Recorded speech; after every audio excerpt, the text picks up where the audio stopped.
welcome back to Holy Library. How are you doing today? Hi Perla, hi Tamlich, welcome. So nice to see you. Ooh, time to talk about books. Yes, so many books actually. I didn't realize there were so many on my list that I was gonna talk about. Love to finish one day. Oh, you should. I know you can. I'm rooting for you. You got that Tierlist ready? Yes. At least that's one thing I did get ready.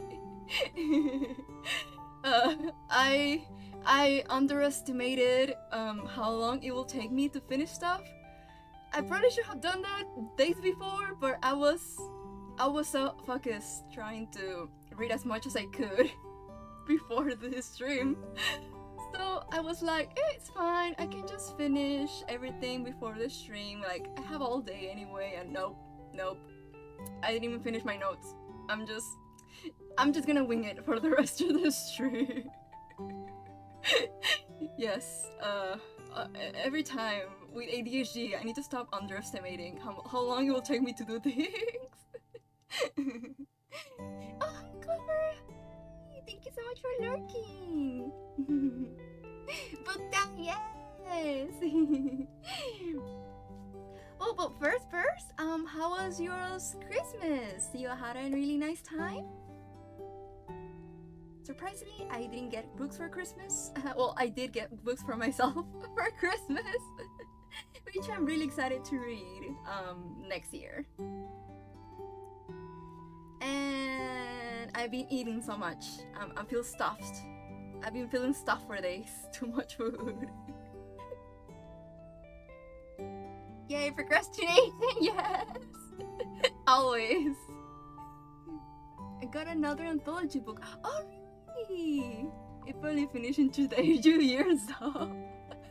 I feel that honestly. What anthology is it? Maybe I don't have it on my TBR. I love anthologies. Because I feel like there's less pressure, at least, than a book, than a novel or something, because you can just pick whatever story you want.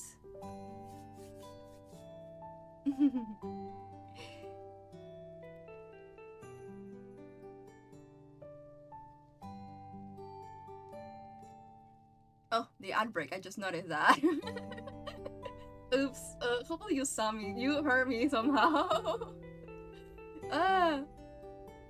But anyways, hold on, I gotta find it. Okay.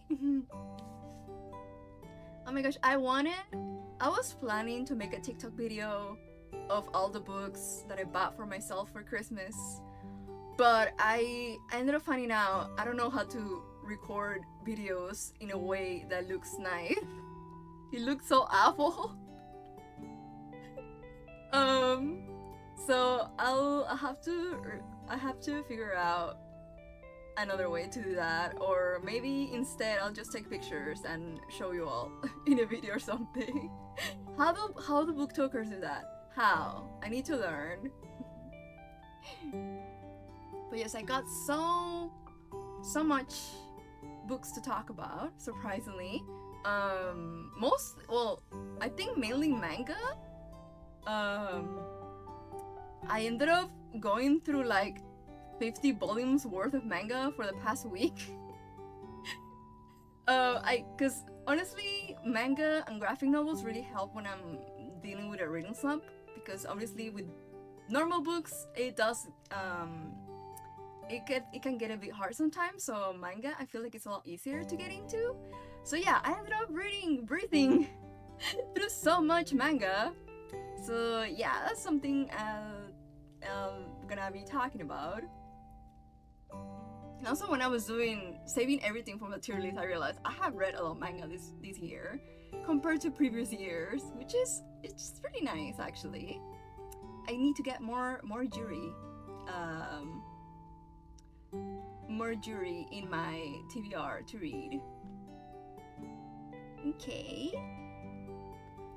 Also, I was rushing, getting my empanadas before the stream. Let me eat some empanadas before we start, cause I was hungry.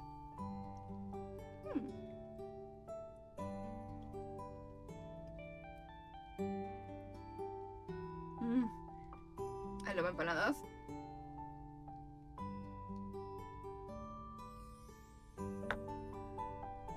Empanadas and coffee are the perfect mix.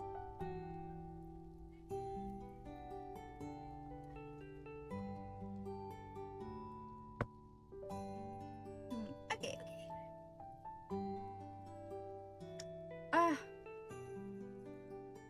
Wrath and Ruin. It's a horror anthology. Ooh, wait, I don't think I've heard of that one. Let me check. Wrath and Ruin. Ooh. Let me see. Anthology? Yeah, I think I got that wrong one. Wait, what is it? Oh, okay, I see it now.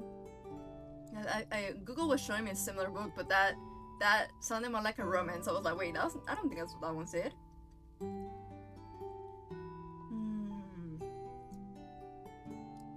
Okay, that sounds right. Well, this is really nice. I'm gonna add it to my TBR as well. This is spooky down in the cover. Yes, I saw it. I got the right one this time. Oh, hi, Snake! Thank you so much for that prayer! And thank you for coming in.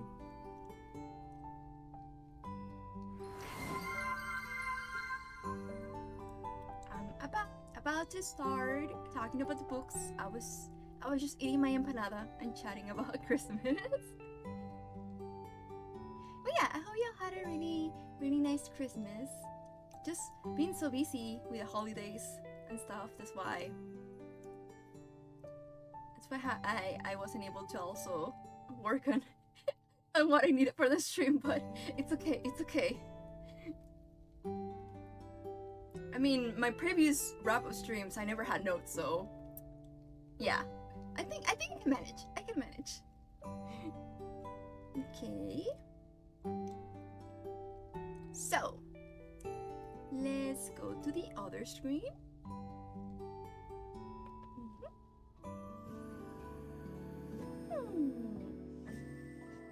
September, December wrap-up. Because I spent too many months on a reading slump and I couldn't catch up doing monthly wrap-ups anymore.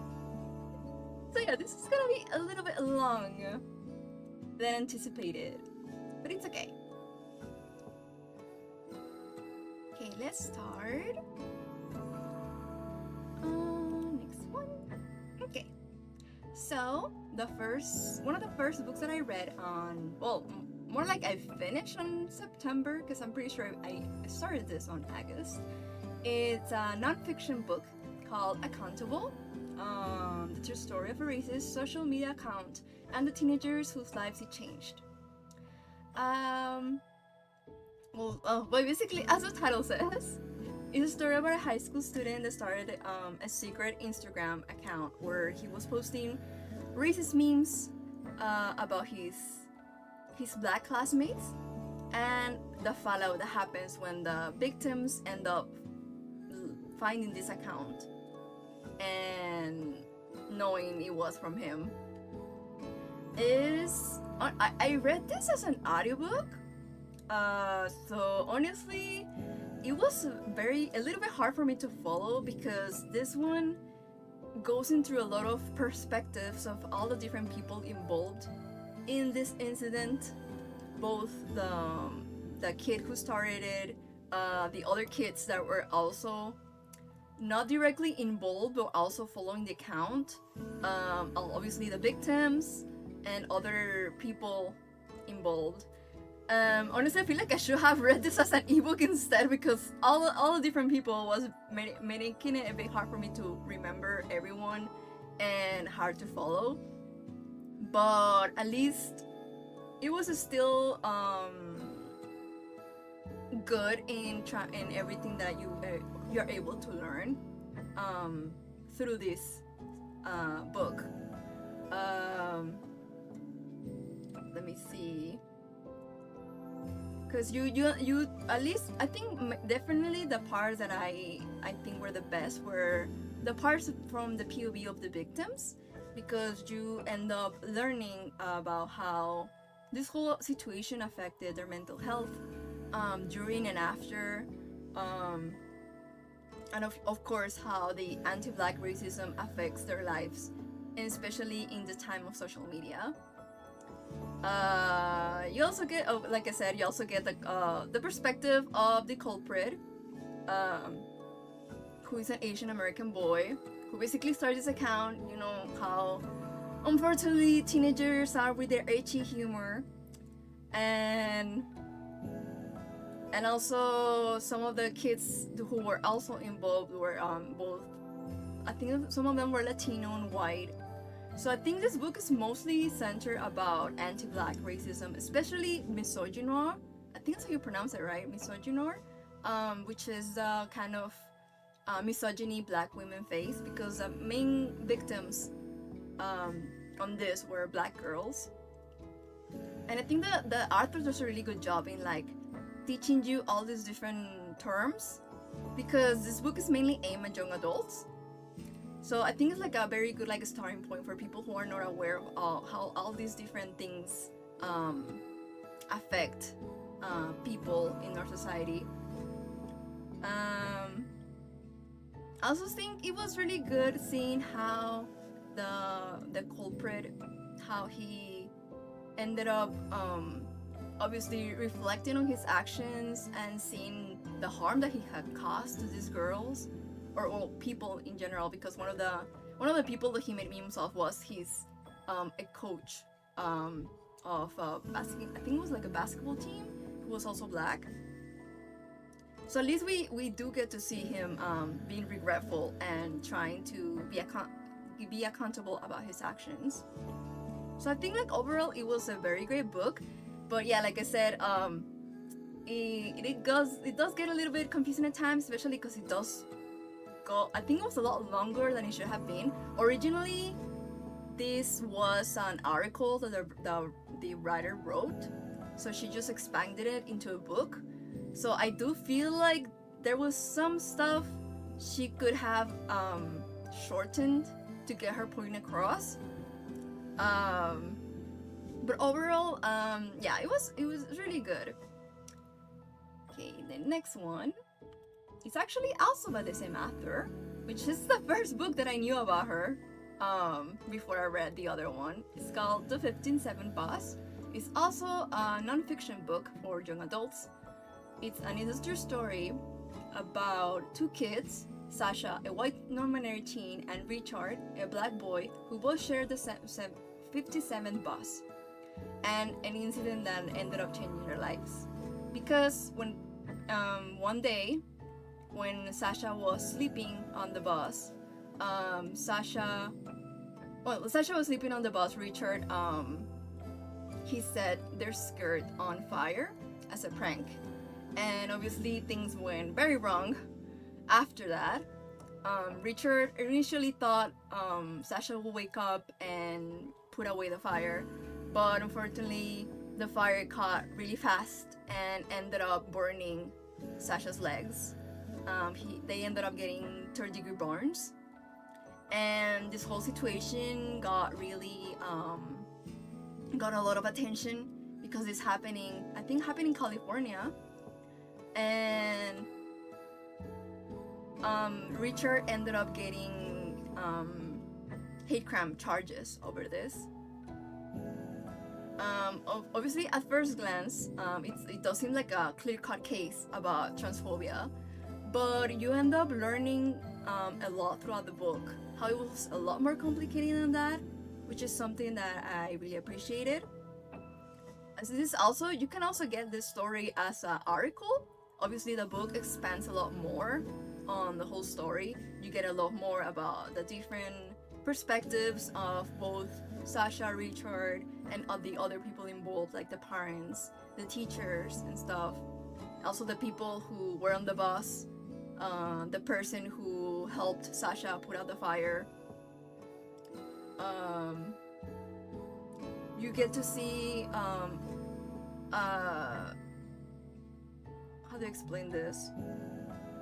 You get to learn a lot about Richard as a person, because obviously the way the media was portraying him, because he was a black boy, he was being portrayed as a very horrible person who did this out of hate and everything. but you, thanks to the way the writer portrayed him in the book, you end up learning a lot about his life, how much trauma he went through from coming from a rough neighborhood, everything that he had to deal with, trying to struggle going to school and trying to have a better life than the other people in his life. It's very sad seeing everything that he went through, and then on top of that now he's dealing with these charges. Fortunately, both Sasha and their parents were advocating for Richard because they knew that he wasn't a bad person, that this was just like a mistake that he made, and they were able to reduce his sentence, and now it does seem like he's gonna have a much better chance at a future now. Also really like seeing Sasha's perspective, because you get to see their own exploration with their gender, how they realized they were non-binary, how they started using the clothes that they were comfortable with and being open about it, and also how they dealt with after the incident. So yeah, overall I feel like it was a very compassionate look into the story, and I definitely really appreciated that. Definitely very, like I said, it's aimed at young adults, so I feel like it's really great book for teens who want to learn also about trans issues and racism. Since these both books were by the same author, I honestly prefer this one. I feel like it was a lot better explored, but both books are really great, honestly. Okay, I give this one 4 stars. Oops, I didn't say what I give the other one. Okay, the other one that I talked about, I gave it 3.5 stars. Yeah. Okay, next one is Yuri. Well, technically not Yuri because it's not it's Western, but anyway. This is a sapphic book. I also listen as an audiobook. It's called Bachelorette number 12. It's a sapphic romance about 2 women. One is an ear nurse named Ellie, and one is a prickly doctor named Regina, who basically hate each other and end up going on dates because there's a singles action done to raise money for the hospital. Well, for a good cause at the hospital. I think it's for the children who are at the hospital, and that is what ends up making them go on dates. And of course, over the dates, since they're forced to be together, they end up learning more about each other and falling for each other, which is what I love. Also, I don't know if I mentioned this before, but I'm obsessed with Grey's Anatomy. I haven't caught up with the latest seasons because I know it has 20 seasons or something. But I used to watch and rewatch Grey's Anatomy religiously to the point that I have memorized everything that happens. So when I saw there was a book with characters on a hospital that's in Sapphic, I was like, I need to read this. And also, yeah, I really love the trope of opposites attract, grumpy with sunshine, especially within Sapphic. So that was another reason why I really wanted to read this. I really love the writing, honestly. I do want to check out more books from this author. I really love seeing how the relationship slowly developed over time, and how Ellie was able to make Regina turn down the walls that she had put up emotionally around her, and how she started acting different towards Ellie when she started to be soft. But basically how she started to soften around Ellie. It was really nice. Yuri, yes, Yuri. Dr. Yuri. I need more hospital Dr. Yuri in my life. So yeah, overall it was a very fun read with angst and spicy moments, of course. It reminded me of a lot of another sapphic book that I really loved. It's called Written in the Stars. That also has a similar dynamic, I guess, which is like a really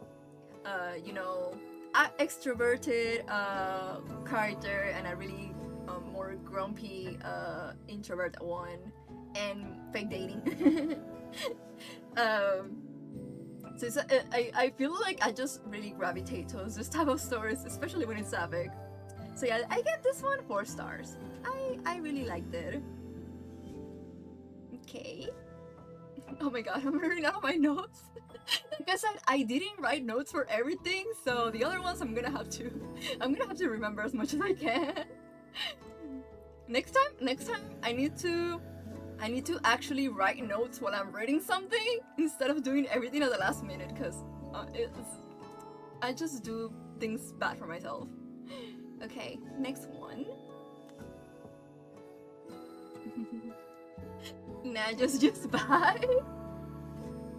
Yes, my vibes. Okay, this one, it's who needs those when you have big memories, right? So true. That's basically what I was doing like before. Like my first reading wrap-ups were like that. It was just trying to remember as much as I can. But yeah, I'll try my best. I'll try my best with the rest. This one is another young adult book. It Remind Me to Hate You Later. It's honestly a very devastating book. It's about a girl who spent most of her childhood in the spotlight due to her mom being a famous mommy blogger, and how that affected her. How that affected both her mental health and her relationship with her mom. It affected her so negatively that she ends up taking her own life. And it shows also the aftermath of that, how that affects the people she left behind. Mainly, obviously, the mom, her best friend, and her boyfriend. The book is told in 2 POVs. The first POV is from the daughter. Her name is Jules, which I felt like that was the hardest to get through, because you get to see basically how much her mental health is declining over time because of her mom, and how she ends up pushing everyone away until the day that she ends it. After that, you get the POV from the best friend, so you get to see how she's dealing with her grief at the loss of Jules, and also the resentment she has towards the mom, because she knows the mom was the cause of it. And well, it turns out the mom now wants to write a memoir about her daughter, and of course the friend Natalie, she's not happy about it, because she blames the mom, and she thinks she's just using this and her, even the death of her daughter, to like exploit her, you know. I feel like it was a really good book that makes you wonder about the hardships it must be for people who are in this situation, and how it must be now in the time of social media and influencer parents who how it must affect the children that they're putting on display online, without any regard to how that is gonna affect them. Like I said, it was a very hard read, so if you ever want to check it out, definitely check trigger warnings. But it was very, I feel like it was very good. I honestly really loved it. But it was very raw, very real. I also really related to Jules, because of her own issues also with her her weight, which is one of the insecurities that she struggled with because she felt like her mom will constantly make comments about her weight and didn't like her as much as her friend because her friend was like really pretty and slender and stuff. I think the only part that didn't really work for me is spoiler alert. Close. Why am I saying close? Cover your ear pollitos if you don't want to hear the little spoiler. But later in the book, the friend Natalie ends up having feelings for Jules' boyfriend, which is something that I really, really, really hated seeing, because one of Jules' insecurities was that her mom preferred her best friend because she was everything that Jules wasn't, and she also had this insecurity that her boyfriend also probably liked her best friend better. So I don't know. They do deal with that on the story, because they both feel guilty about their feelings and stuff, but I still feel like it wasn't necessary to add that. I don't know. I didn't like it. It just, I don't know. I feel like they could both heal without having that in the story. So that's the only part that made me not give it, like, I probably would have given it 5 stars if it wasn't for that part, for that development. So yeah. Okay, next one. Delicate Condition. This is actually a book that I got as I wanted to give away on Goodreads. It's a kind of a thriller horror book about Anna Alcott. She is actress that has been on the industry for a while, but she basically struggled trying to make it as an actress.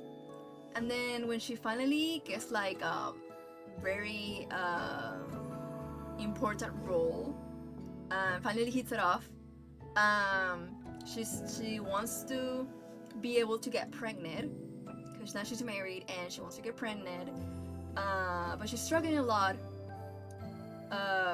especially because now she's older. Hi Cassiel. Oh, hi Nika, welcome. How are you doing? Sorry, I'm talking about this book right now.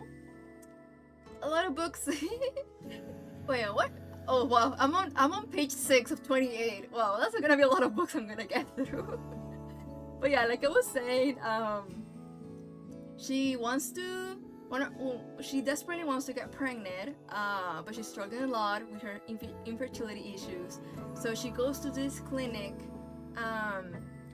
and basically, eventually, she manages to finally get her wish and get pregnant. But stuff doesn't come as easy as it seems, because very, very suspicious circumstances start happening. First, she ends up having a miscarriage, which makes her very devastated. But she still feels like she has something inside her.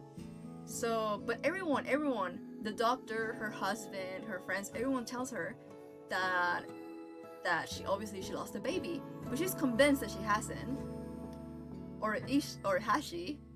Maybe it's not the baby. Maybe there's something else. So yeah, that's basically the thriller part of the story. Her trying to figure out if she's gone crazy or if she's been gaslighted by everyone in her life. Oh, nice. By the way, sorry, ¿cómo se pronuncia tu nombre? Oh, se pronuncia Cassiel. O me puedes decir también Cass.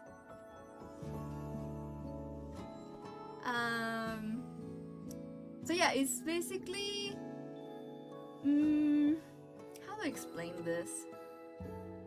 I feel like the book was very good at the mystery part, and also there was a lot of kind of like body horror moments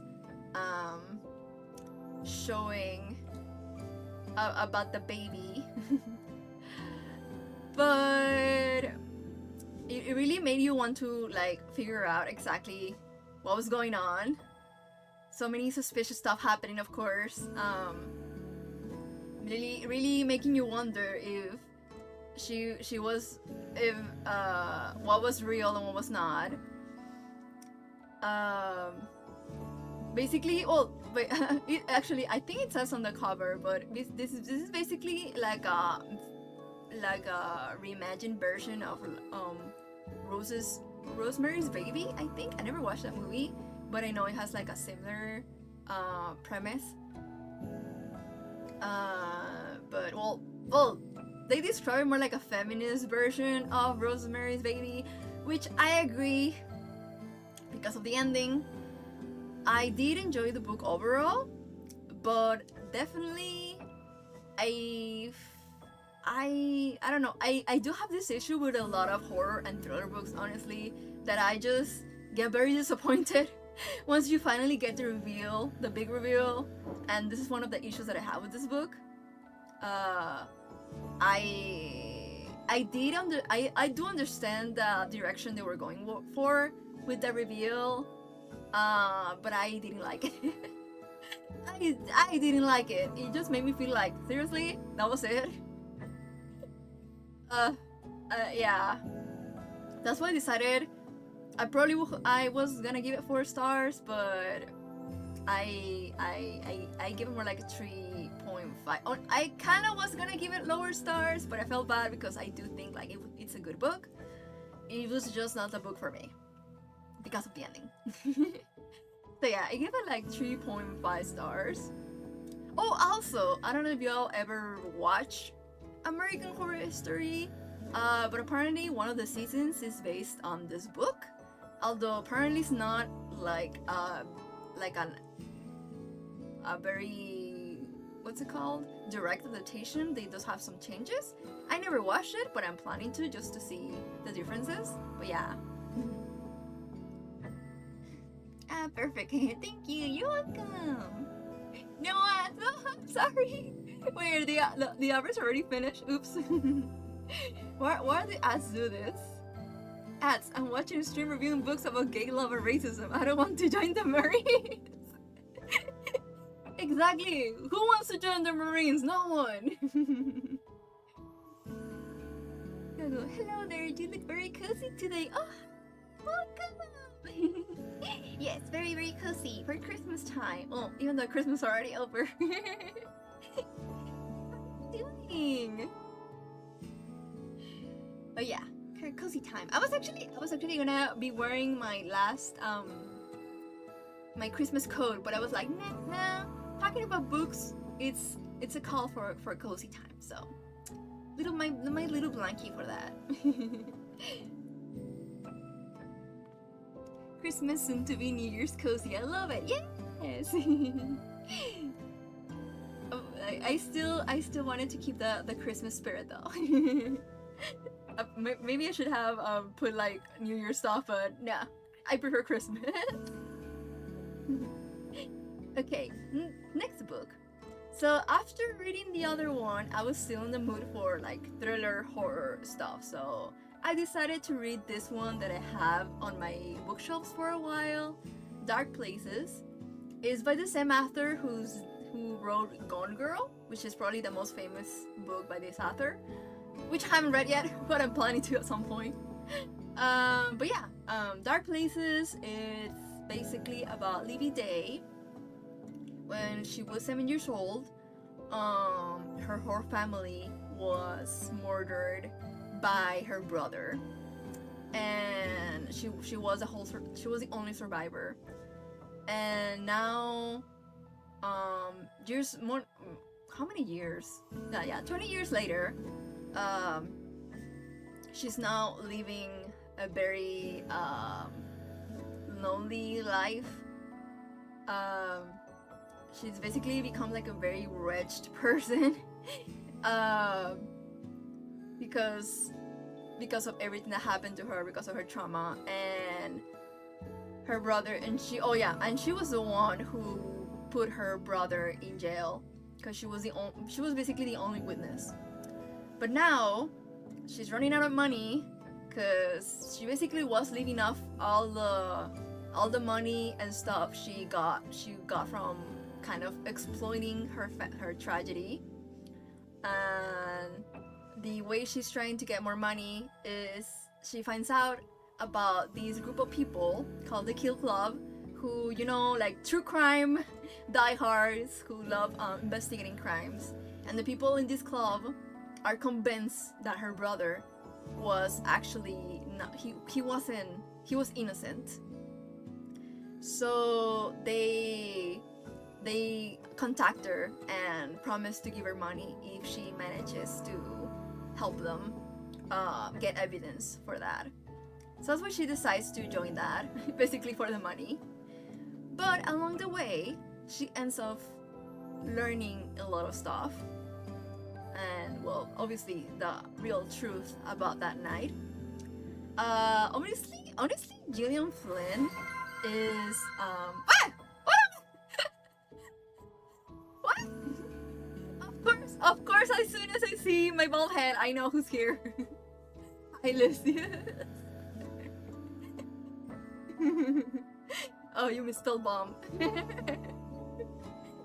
Why are you bombing your fellow pollitos? Stop. I'm talking about a horror book, and you're here taking away my hair. OMG. Simika, this is what I have to deal with. That's how I say hello. Well, don't forget to check in, because that's how you should be saying hello, not taking away my hair. making me bald. But anyway. Wait, where was I? Oh yeah. Honestly, Gillian Flynn is a very, very good writer. I really enjoyed reading the.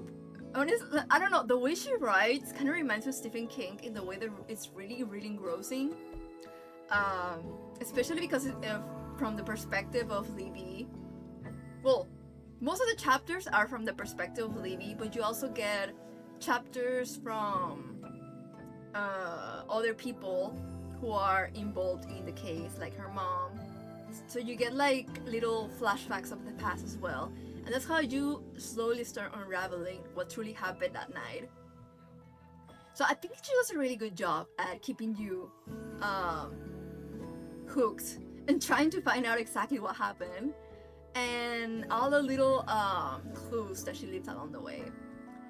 But yeah, it was a book that I really enjoyed reading. I honestly, the way she wrote the family, when you get like the little chapters about her family, how they were before they were murdered, I don't know, it really made me care about them. Like, they felt so alive, you know? Like it actually made me attached to the family. So when you actually get to the part when you see them getting murdered, it felt more like devastating. But again, this was another case of me not liking the big reveal.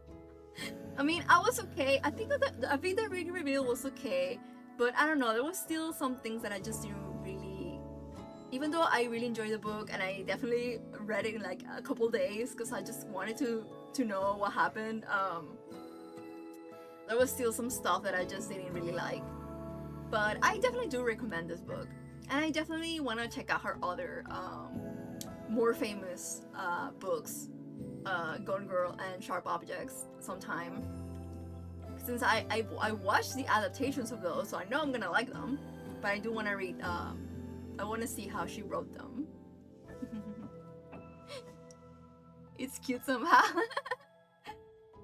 Cause it's cute no matter what. Aww, you. I'm glad you like me despite being bald. Stay away from my kitchen. What? Let's see.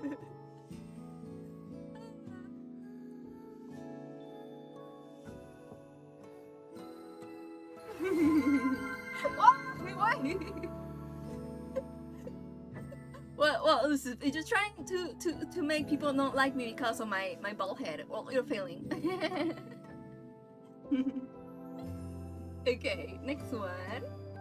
Wait, did I give up? I keep forgetting to say the ratings. Hold on. Oh yeah, okay, this one I haven't said.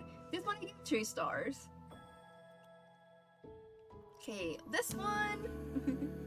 Kaz, this is how you become famous. Your world model. Basically. my egghead. This is how everyone will remember me as a bald angel. Okay, okay, next one is Matchmaker. This is actually a webtoon, I think, but I found about it because I was looking through queer graphic novels on the Libby app, and this came up. So I think it's been released as a physical book. Matchmaker it's about a couple of friends, Mason and Kimi, who are in their 20s and how they're dealing with their life and the pandemic. It's mostly focused on the pandemic. I think the author was posting the comics during the pandemic as well, so that was really interesting. Mason is it's a gay guy, and Kimi is a non-binary trans femme person. I really like I said, I never heard of this before, so I was really surprised. I wasn't sure if I was gonna like this story because I don't usually read a lot of Western webtoons, but I really enjoyed it. I found it really funny. It was definitely my type of humor. It was very funny. I feel like they have like a lot of millennial humor. And obviously also the characters themselves, they are like anime nerds and stuff. And it was really nice to see how they were navigating their life during the pandemic, their relationships, because they're both obviously dealing with their relationships as trying to date and stuff. And well, I really love seeing the relationships that developed over time. The other, I don't remember the name of the other girl, the one with the glasses. She ends up becoming one of their friends they meet during the pandemic, and it's a really, I don't know, it's really nice to see like the fan family aspect on this story. Also, something that I really appreciated was Kimi. There's some chapters in the story where Kimi is dealing with depression, like very badly. So you see how they're dealing with that and how the other friends are like supporting them through that.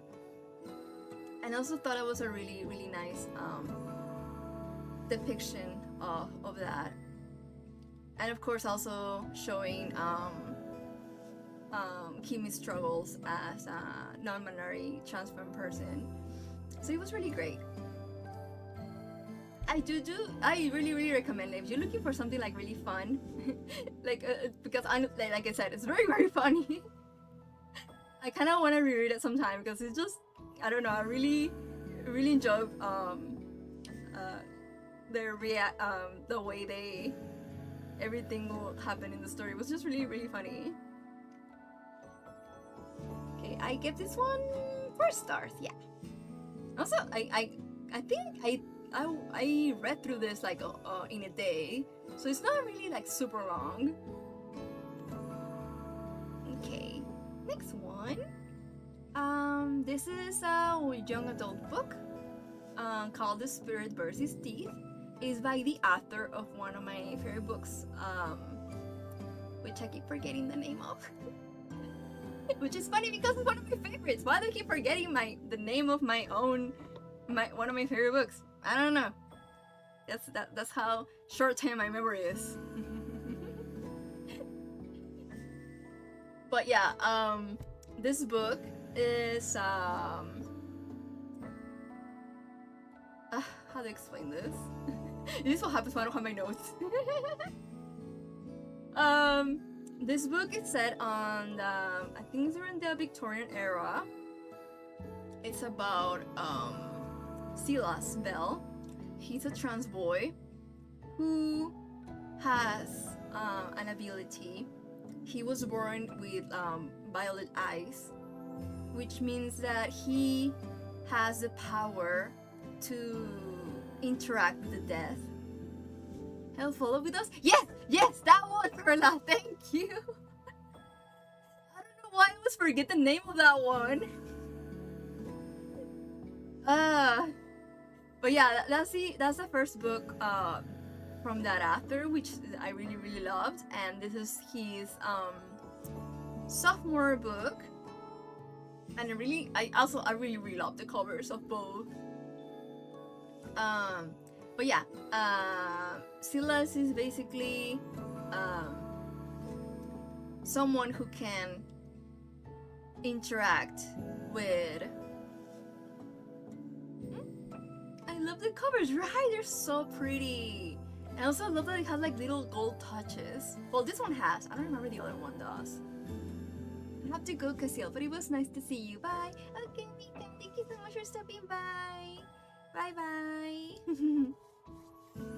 Have a good day. So yeah, basically in this era, it's like a Victorian era, but it's more like an alternate version where a lot of people have this ability of seeing ghosts and dealing with like the afterlife and stuff, and especially women who basically kind of become discriminated in that sense, because they become like, how do I say this, stuck, because a lot of men who are into this world of the paranormal want to get a wife who has violet eyes, so they can get their offspring to have the same ability, you know? So unfortunately, that's what happened to Silas, since he was obviously in that era, he's seen as a woman, as a girl, basically. Well, technically as a girl because he is very young, but you know, back in the day, they force you to marry young. So he's scared of having to being forced into a marriage, because Silas, what he wants to do is that he wants to be a doctor like his big brother. So what ends up happening is that he sets up a plan to try to get out of his arranged marriage, but it ends up backfiring on him. He gets found out, and his family and the people who are like in charge of the whole world of the paranormal stuff send him to this, basically this facility, which is a sanatorium, where they send all the women, like all the quote unquote women like him, because apparently, well, according to them, women who have violet eyes are more prone to like go crazy, so that's where they send them to set them straight. And but when he goes to this place, he ends up finding out the horror that happens there, and what truly happens to the women who are sent there, and the ones that they don't always come out. I really love this story. it's the main character is both autistic and a trans boy, and I thought it was really nice to see the representation of transness in an era where it's not like they don't have like the language that we have today, and the struggles that will be for people back then. Also, it's also both for being trans and also being autistic, because of course he also has to deal with the ableism from his family and other people who want to eliminate those traits. Also really love that his love interest ends up being a trans woman. So I was like, it's just, they're so sweet together. I love it. Her name is Daphne, and it's like, I just love seeing how they support each other throughout the story, and how Silas was so happy to find someone like him. Well, they're both being happy to find someone like each other, where they see each other as the gender that they are, and have that support. It's a really great book. It does have a lot of how do I say this? Medical horror, though. So just a trigger warning about that. It does get very gruesome on some descriptions of stuff that happens in the story, because obviously very, very horrible stuff happens in the sanatorium where he's confined in, and it is really, I also thought it was really interesting because you get to learn a lot about obviously the horrible practices they had back then towards people who were mentally ill, especially towards women, which is like a history that's not always very talked about. But yeah, I honestly really, really enjoyed this book. Definitely another amazing book by this writer, and I really, really recommend it. Really, really loved it. I give it 4 stars. Okay. Oh my god. Time to rant. Every time I think about this book. Every time. Okay. Calm down, Cassiel, calm down. I feel like I'm gonna pop a bane every time. Go off. Thank you.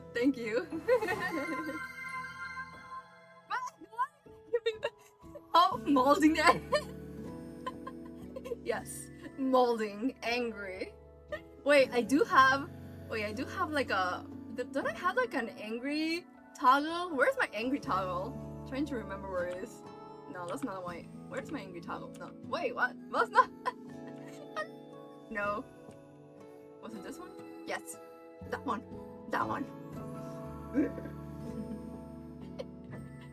This book, I swear, I finished it just because I needed to see if, like, what exactly was happening. That's the only reason I forced myself to finish this, because this book, oh my god, it's the worst. It was the worst waste of my time ever, and I'm so mad because he honestly sounded like a really interesting premise, so that's why I was so mad. Okay, enough angry. But basically, well, a full waste of time. Yeah. Okay. It's very rare for me to be angry about a book, but this one made me angry. It still has 2 stars instead of 1. True. I probably should have changed it to 2 instead of 1. I probably should have changed it to 1 instead of 2. I guess because I did liked the premise is why I didn't give it 1 star. But overall, yeah, I'm probably gonna change it to 1 actually. Now that I'm thinking about it. Okay. Calm down. Let me start about this book. So basically, this book, it's called The Bachelorette Party. It's about this woman named Alex. She give me the tea. Yes, Perla, I will. Alex is a journalist who is really into true crime, and especially is obsessed with this famous case called the 666 Killer, who is this man who killed a bunch of women on a cabin, and except for one who was like the sole witness. And he's called the 666 Killer because he like put 666 on the walls, and he also had like a tattoo on his wrist that says 666, which is how he was recognized and caught. Which, now that I think about it, it's kind of silly, but yeah. So she's obsessed with this case. She thinks there's more to the story, of course. And she wants to write about this for the journal that she works with. I think it's like a journal. I'm pretty sure she's a journalist, but I don't remember exactly. Yeah, investigative news program. Yeah. No, Cecilia, I love having my calling card tattooed to my wrist. Right? Which is one of the reasons why I thought that was like kind of silly throughout the book, because like, okay, that's such an easy way for people to caught you. Which, okay, I'm gonna get spoilers for this book because that's how bad it is. I don't want any of you to waste your time reading this unless you just want to see the wreckage for yourself. But yeah, I'm gonna be spoiling stuff for this one because that's how much I need to rant. That's how much I need to rant about every aspect of this book. So basically, she's obsessed with the killer, and she's gonna have her bachelorette party soon because she's gonna get married. And her best friends, I don't remember their names. Is like this woman who's she's a lesbian basketball player, and this other girl who I don't remember exactly. I think she's like an actress, or trying to be like an actress, but she's not really like a big actress. She's just like trying to become a big actress. And as a little surprise for Alex, they decide to make her bachelorette party be the actual cabin of the 666 murders. So they go there, you know, it's a cabin, there's snow everywhere. They're gonna spend the night there, just like doing whatever, just to chill them basically. Just gonna get high, drink, whatever, just be there. And then I guess the next day they were just gonna leave. I'm still confused why was that? Well, I didn't even thought that was a good idea. But anyway, so they go there. Oh, also something important to mention. Alex for some reason has like this issue where she kind of sleepwalks, but not really sleepwalks. More like she freaks out on her nightmares. So she ends up like sleepwalking, but she ends up hurting people. Like she ends up hitting her fiance at some point in the face because she thinks he's the killer or something in her dream. So she's having issues with that, and that's something she's scared about when she goes to sleep with her friends because she doesn't want to hurt them. Like night terrors, yeah, something like that. But so anyway, she goes to sleep. The next day she wakes up. She's in the what's it called? She's in the shower of the cabin. There's blood everywhere. Her friends are nowhere to be seen, and she's holding a knife. And she has like very little like flashbacks of what happened, but she's not sure. So at first she's so scared that she might have been the one to hurt her friends.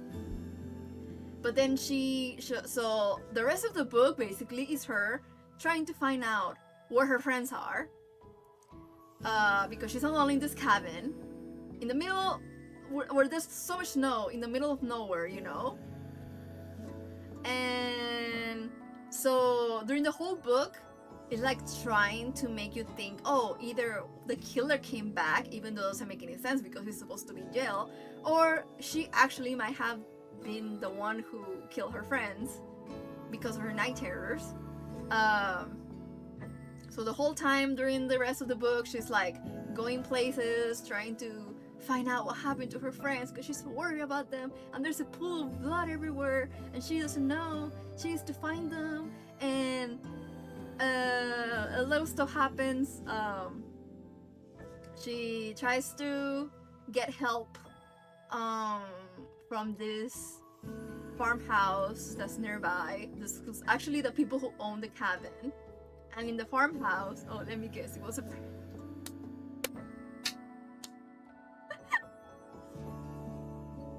yes, yes, that was a plot twist. That was a plot twist, but no, it's even worse than just a prank. It's even worse. I feel like after reading this, I'm like, why are you even friends with these people? Like, seriously, why would you be friends with these horrible people who do this to you?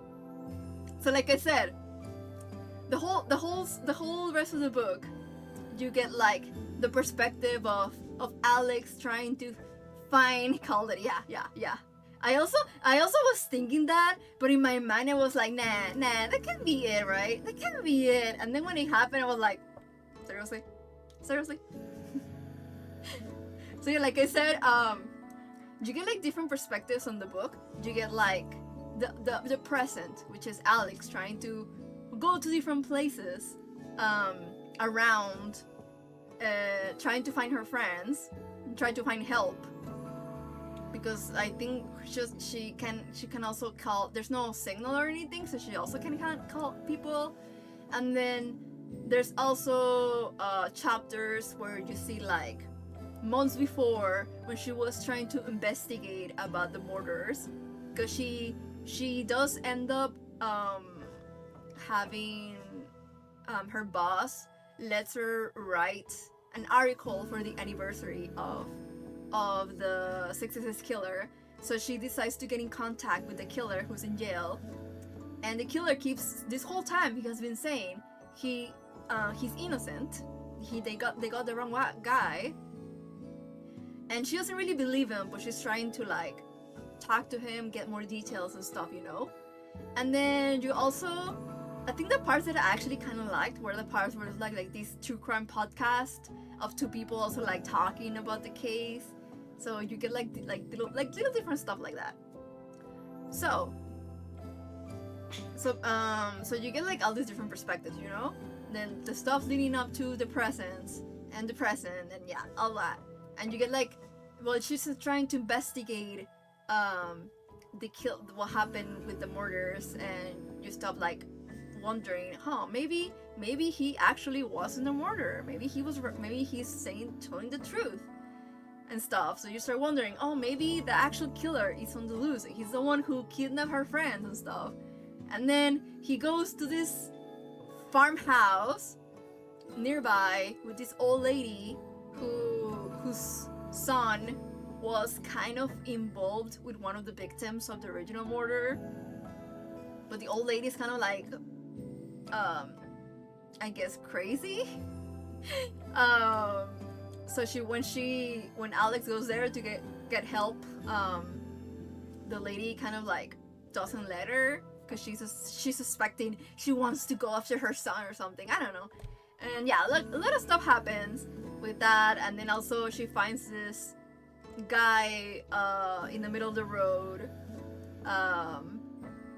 who she's trying to ask for help, and the guy ends up she ends up finding him suspicious and thinking the guy was someone who broke out of jail and was trying to do something to her and stuff. And then she finally goes back to the cabin, and then she finds one of her missing friends there, and the missing friend, the actress one. And then she's like, I don't know what happened to the other one, she ran away, blah blah. And then she's scared, and she has like this gun, and then she tells her that a man came in, and he's the one who attacked them, and that's why, and she was hiding, and that's why she couldn't find her. and they don't know who the other friend is, and blah blah. And so they're there in the cabin waiting to try to go look for help or try to find the friend later.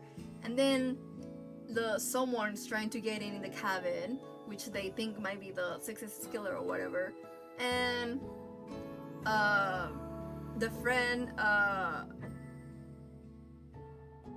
she like how do I say this? She like threatens the person who's trying to kill them with a gun, but Alex is like, no, I need to protect my friends. So she takes the gun and she shoots the person. And then when they go close, then the friend starts like going crazy, like crying and screaming. She's like, no.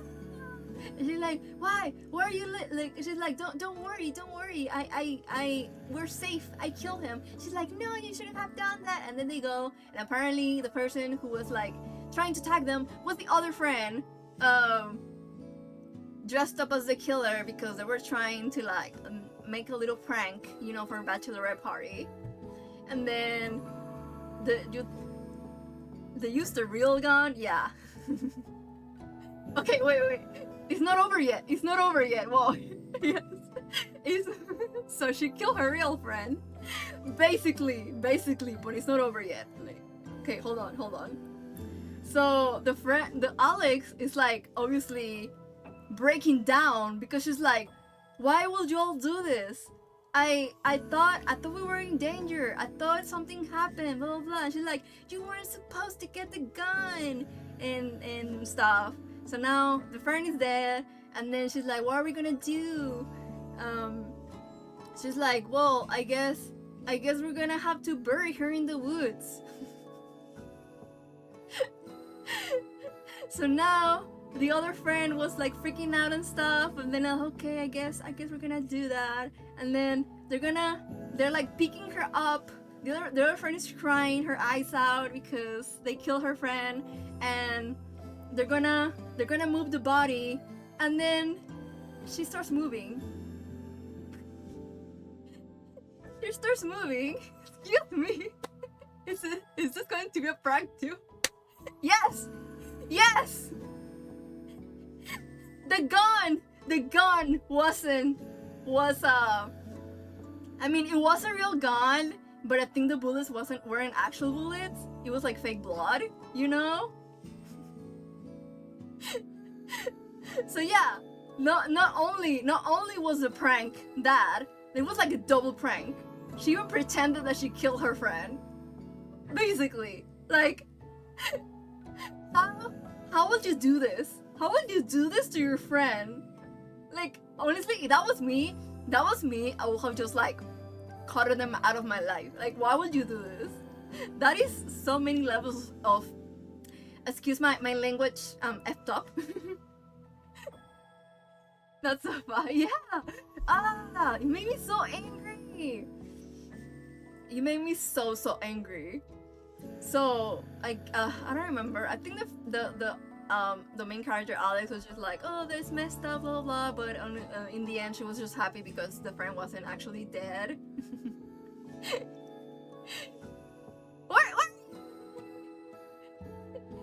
Why are you collecting my sweaters? That's the whole trauma right there. Yeah. Okay. Not only that. Okay, that was the whole thing first with the friends. There's a whole thing with the killer, because when you get like the chapters of what happens before the Bachelorette Party, and when she's investigating the murders, you start seeing like, oh, how Alex starts receiving like threatening letters and stuff, and because she might be getting close to the truth or whatever, and she starts going like investigating other people related to the case that knew some of the victims and stuff. And basically what happens in the end is that they do end up meeting the actual killer, because yes, the guy in jail wasn't the actual killer. He was saying the truth the whole time. The actual killer was the son of the old lady that I mentioned earlier. Yeah. and the way it's revealed is like the worst. The worst? I don't know. It was like the most cringe like reveal ever. You know the typical where they reveal themselves and then they just like telling you their whole plans and stuff. I was like, seriously? Oh, what a twist! Yeah. And then of course he tries to kill Alex and the friends or something. I think he also tries to kill the friends. I don't remember. But he gets they managed to cut him or something. I don't know. But yeah. And then God, I don't know. I can't even explain because there's so much stuff in the story of how the whole crime stuff was happening, which because originally the original killer, basically he was friends with one of the victims, but for some reason he was never like a suspect. I don't know. It just felt like the whole book was such a huge waste of time. Every time something will be revealed, I was like, really? This is what I was reading all this for? Really? Honestly fair. So yeah. I really thought the original premise sounded really interesting, but it was such a huge letdown. I hated it. I hated every minute of it. Sounds like too many twists for shock value. Yeah. Oh yeah. And the other twist. The people who the threats that she was supposedly getting for the real killer. Turns out, some of they came from her fiance's stepson, which I was like, okay, and they just don't really address that. Like, oh, she finds out and she tells her fiance, your son was doing this. Like, it was like a 12-year-old kid. And then they just don't address that, like, why was he doing this in the first place? And how was he able to do this? Like, what? It just felt like such a, like, I don't know. Oh, just bad. Very bad book. Don't read it. So where did this second star come from? I don't remember. Maybe I was trying to be too nice when I originally read it, but you're alright. I'm gonna make it 1 star after this. Little middle scooter, yes. A 12-year-old serial killer. Okay, yeah. That was some good ranting. The second star is PT. True. Oh wait, maybe I think I do remember why. I think the reason why I was getting a 2-star was because the author did talk about some feminist issues during the book, which I thought it was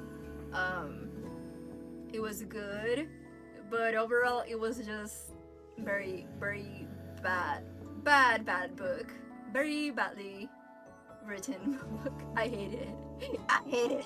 Okay, enough. Okay, next one. Now, actually, let's go to a new book. Actually, good book. But twist, the second star was the first star. Yes. That's my twist for them. The evil twin star. Yes. Oh my god. I spent so much time talking about that book just because I'm a romantic. Okay, let's talk about an actual good book now. This is a young adult book. I was still in my thriller mood, of course. After my disappointments, I needed to find something new.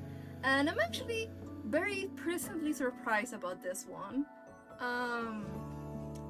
I actually had to read it both as an audiobook and an ebook because I really enjoyed the audiobook because of the different voices of all the different POVs of the characters.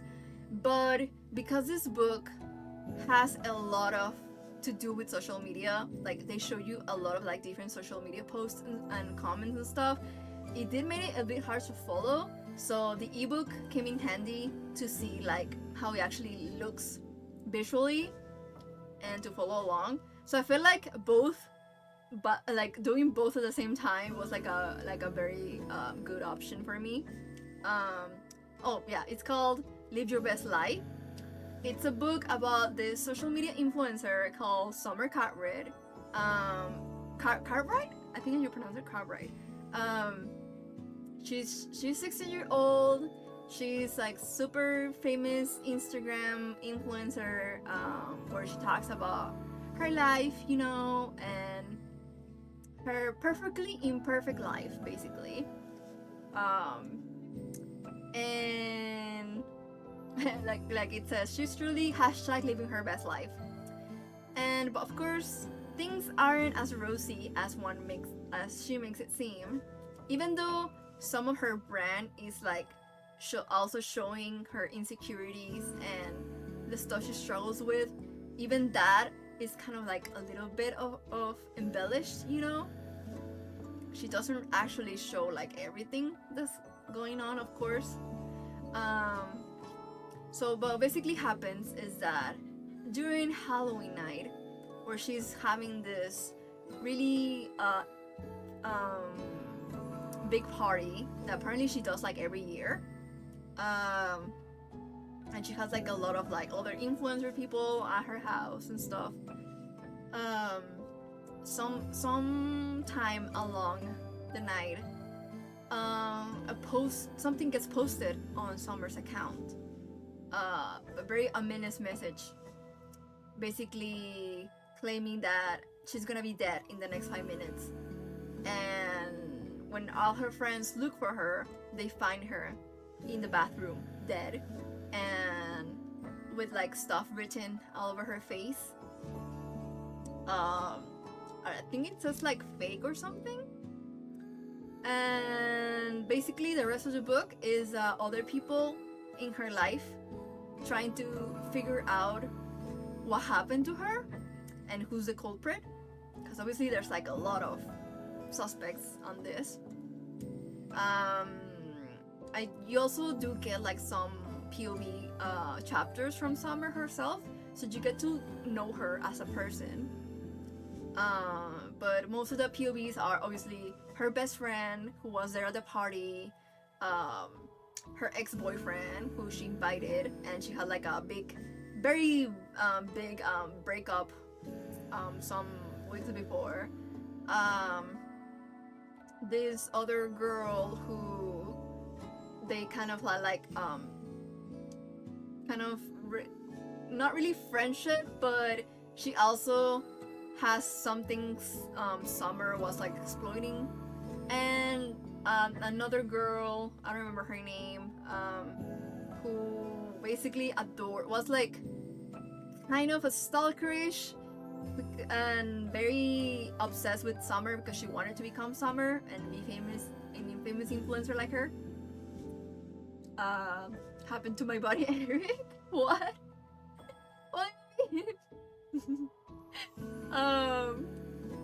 But yeah, so you get like different POVs of all these characters, both about how that was the relationship with Summer and what happened afterwards. And it's from a meme. Oh. And I felt like the book was very, very good at making you guess, like trying to guess who was the real killer.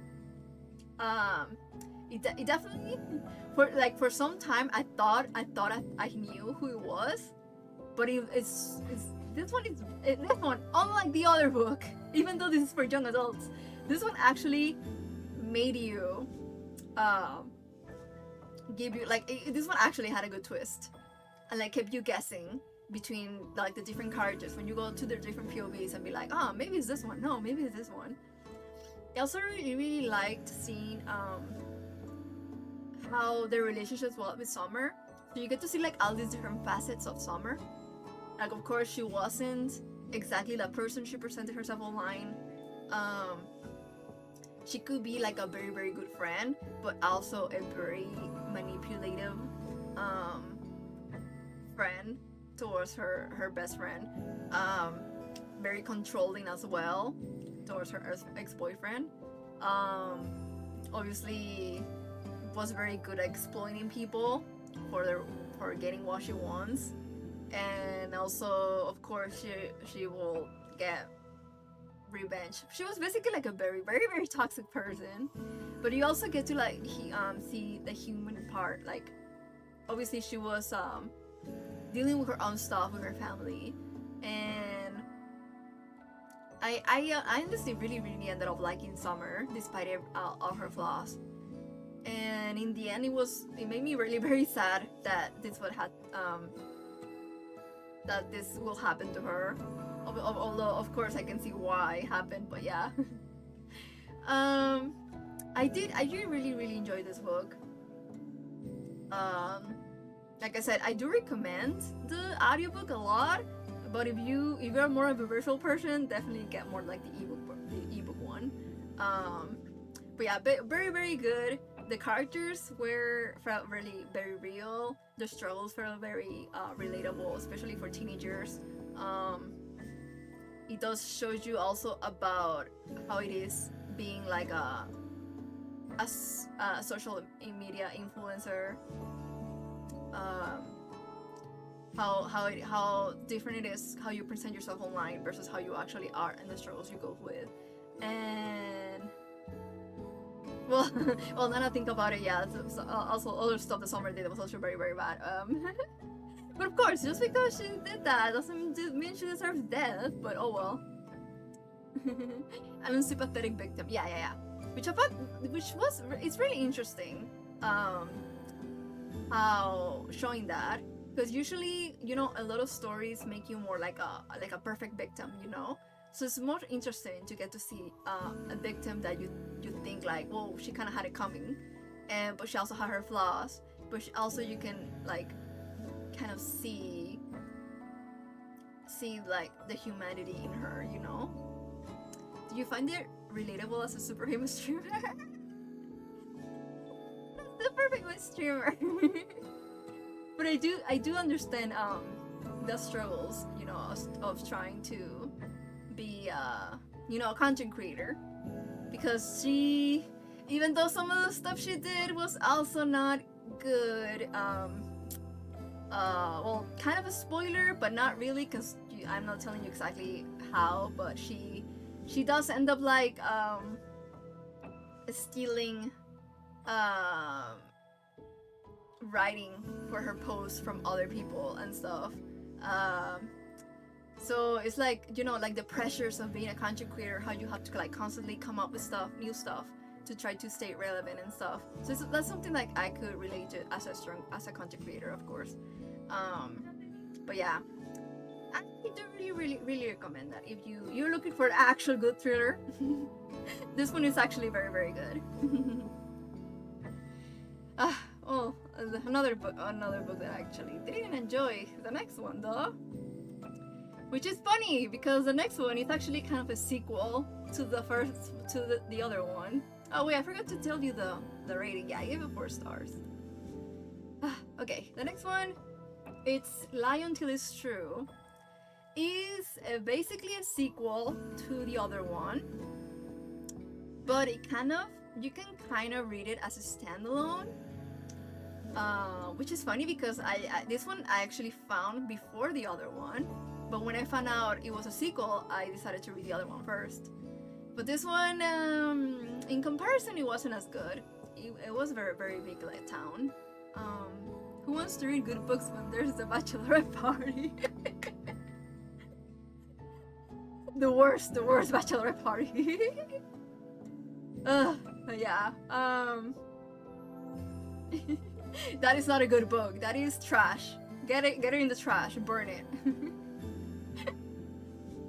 Okay, like I was saying. Well, I don't think I can talk a lot of details about this book because that will kind of be spoilery. But Lie Until It's True is focused on one of the character from the first book, who's the sister of one of the suspects, and she's basically the reason why her sister is kind of already spoiled it with that, but her sister is in jail for the murder of Summer, and because she basically became famous. Amanda basically became well, not famous herself, but she got a TikTok account where she was documenting everything that was happening during the trial of her sister, and that made her account very, very famous in the true crime community on TikTok. But it ends up finding out that her sister wasn't the actual killer, so she regrets what she put her sister through. That's basically the main thing about the book, is that now she wants to, I guess, redeem herself. So what happens is that in some friends from a place that she usually goes to during vacation during the summers, I think. It's like at this hotel or something that's owned by one of her friends, and she only sees those friends when she goes on vacation there. And what happened is that the mother of one of their friends, she kills someone, and she's not telling anyone why she did that. But I feel like this is gonna be hard to explain. How to explain this? But basically, the friends want her to come so she can help trying to investigate exactly what happened, so they can help the mom be released. And they think because of her being the famous TikToker, maybe that can be more attention to the case and help not only the mom, but also help the hotel, because now the hotel where it happened is gonna be like sold or something. Wait, people using a presumption of guilt to justify invasion of privacy? Where have I heard that before? But yeah,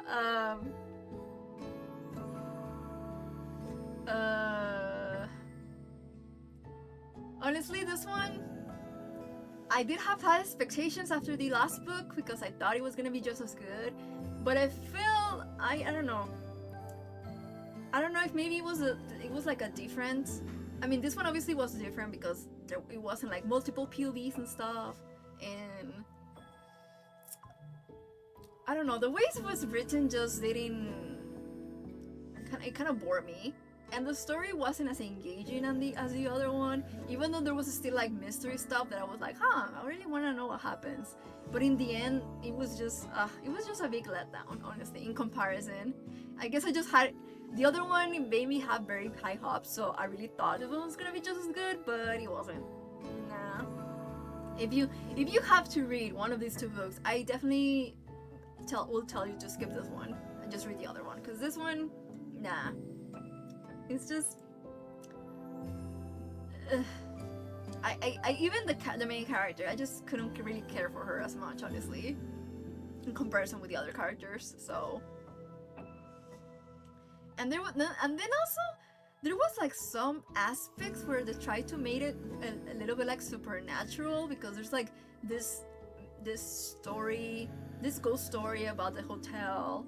And so they were trying to be like, oh, maybe the ghosts have something to do with the case or something, and I don't know. That also, it just made it be like, okay. I didn't like it. So yeah, I give this one 3 stars.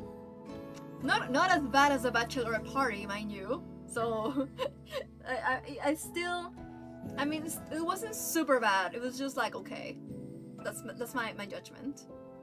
Too much at once, I guess. Yeah. Yeah, because it just, I guess they did try to focus too much on the supernatural aspect, and it turns out it's just, I don't know, supernatural and then the crime stuff, and then just a whole bunch of stuff is just, nah, didn't work for me. Okay, next one. Escape from Sand Hill, my trans teen life levels up. This is a sequel of Escape from San Hell, which is the graphic novel. I think I read it last year actually. It's about it's a memoir basically, memoir graphic novel about the author's experience growing up as a trans man, trying to discover his identity and stuff. I really enjoyed the first one. This one, I did like it, but I guess I just wasn't as invested as the other one. It's not that it's bad. I guess I like the other one more because I related more to the aspects of trying to find your identity and like navigating that, you know. This one is already when he's already in the process of transitioning and stuff, and obviously all the hurdles that he has to go through.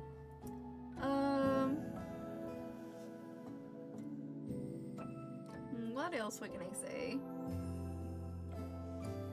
But yeah, overall it's very good. He honestly, I really loved the author as a cartoonist. He's really great at depicting stuff. It's very, he makes it so funny sometimes. This how he depicts the different struggles that he goes with, and I really love the way he draws his family and friends, because you can tell he really cares for them and how much they've been there to support him through his journey. It's just really great. I do recommend on this just as much as the first one. But yeah, like I said, I don't have my notes, so I can't remember much of it.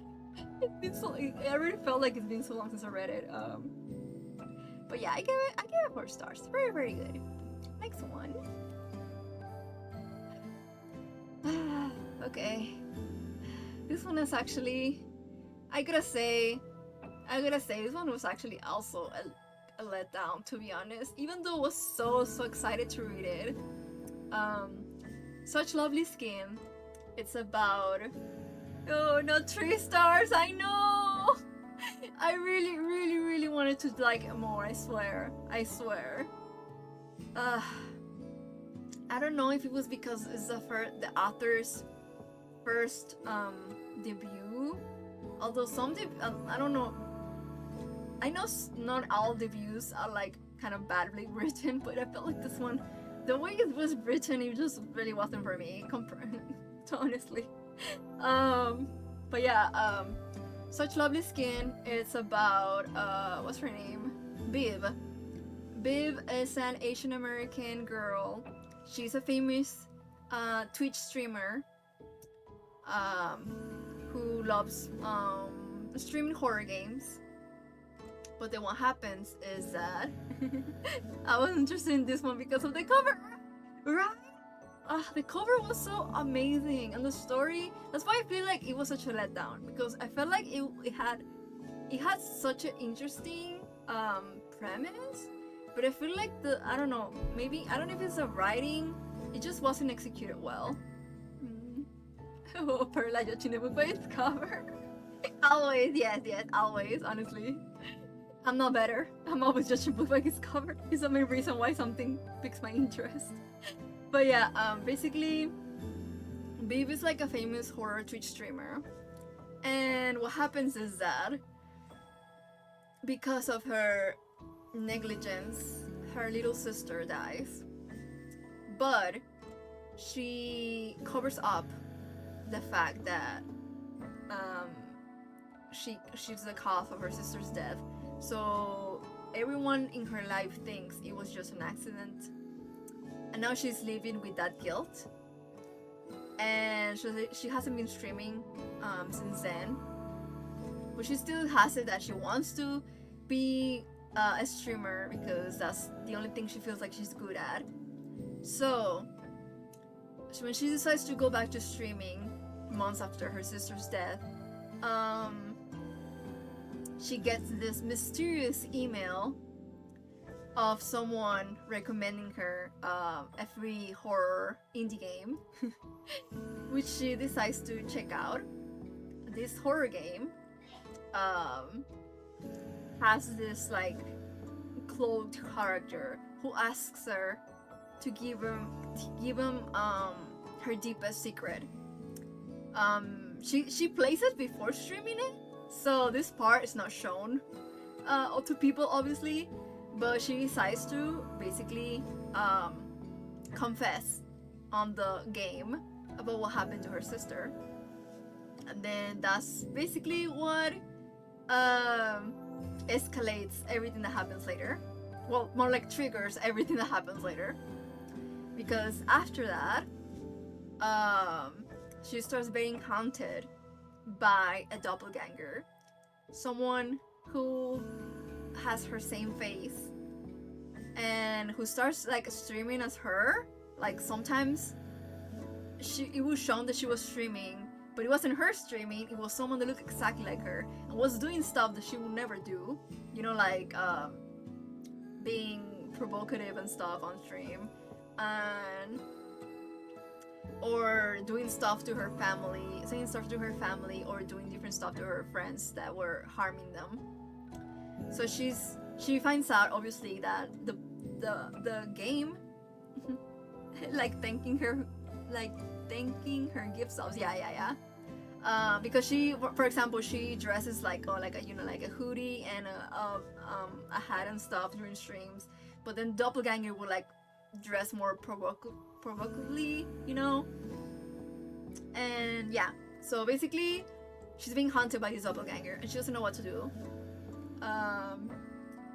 And the doppelganger is basically isolating her by making her burn bridges with everyone in her life, like hurting everyone, so everyone thinks she's the one who's harming them and want them to get cut off. So to the end, because the end game is that she isolates herself to the point that she's gonna die and give herself to the doppelganger, you know. Reminds me of Perfect Blue. Yeah, now that I think about it, it's a bit similar in that sense. But Perfect Blue is better. But yeah. So basically, yeah, that's basically the gist of it. Wait, what's happening? Oh no! Sorry, Thin, your message got halt. Let me see if it allows it though. Okay. Wait, did it work? Ah!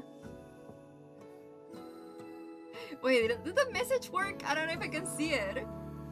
Okay. Oh, it was time glitch. Okay, sorry. I didn't see who was being held. I'm always a bit annoyed by female evil mirror doppelganger characters differentiating themselves by dressing more appropriately. Yeah, I get you. I see, but I typed it. Okay, it worked. But yeah, that's basically the gist of it. She ends up finding help from this other guy who's kind of like an outcast at school, but he's the only one who like is the first one to believe her. And together they try to find more about this doppelganger, what exactly is it after, and how to stop it. Overall, I do love the premise. I thought it was very interesting. There was definitely some creepy moments which I enjoyed, but I feel like overall maybe the writing was a little bit too weak for me. I don't know, I guess I was expecting more. And I'm not saying that the writing is like, at first I was thinking, oh, maybe the writing is like that because it's young adult, but I've read other young adult thriller and books that are definitely much better written than this. This one is just didn't do it for me. I wasn't able to get as like invested or as like scared or creeped out as I thought it was gonna be. And then I don't know, some of the developments just felt a bit like okay. I don't know, it just definitely I feel like it's definitely the writing. I just didn't enjoy it as much as I thought I would. So that's mainly why I wasn't able to like it. Maybe it's just the writing that's just not for me. Maybe other people might enjoy it better. But yeah, personally, it just wasn't. It let me down because it wasn't what I was expecting, I guess. But it's not all like a really bad book. I feel like every time I'm talking about a book that I enjoy, I need to compare it to Bachelorette.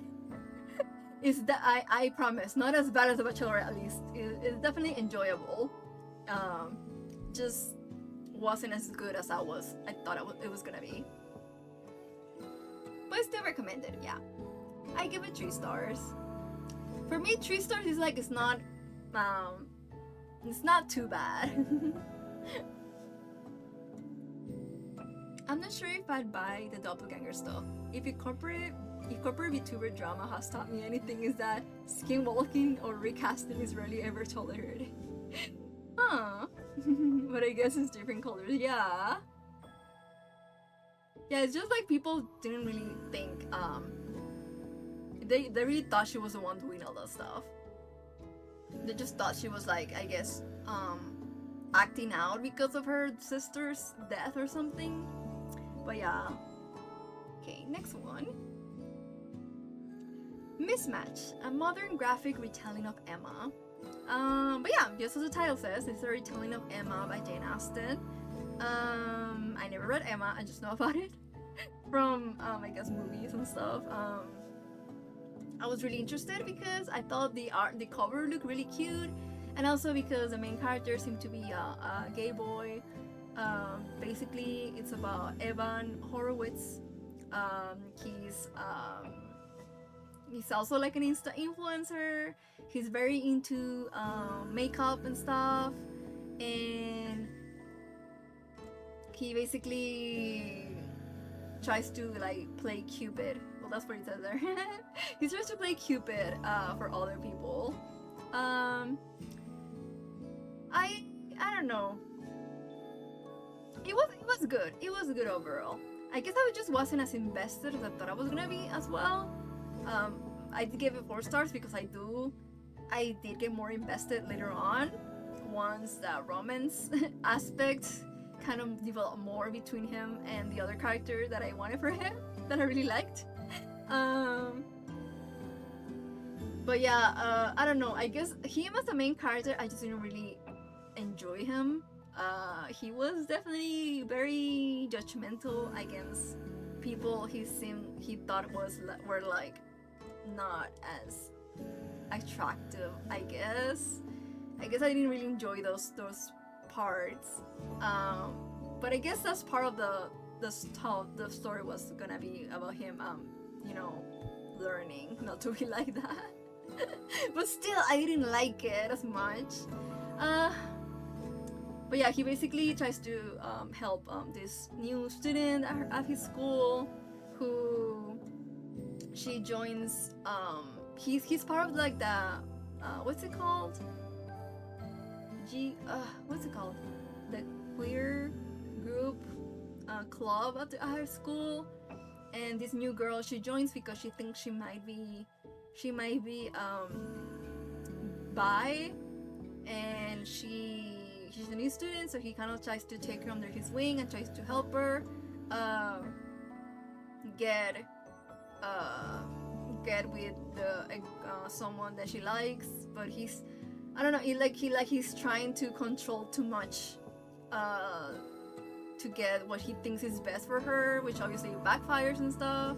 But yeah, I do think it was very, very enjoyable, and the art is definitely very, very pretty. I liked it, and I did like a lot the guy that he ends up with. I do like that a lot.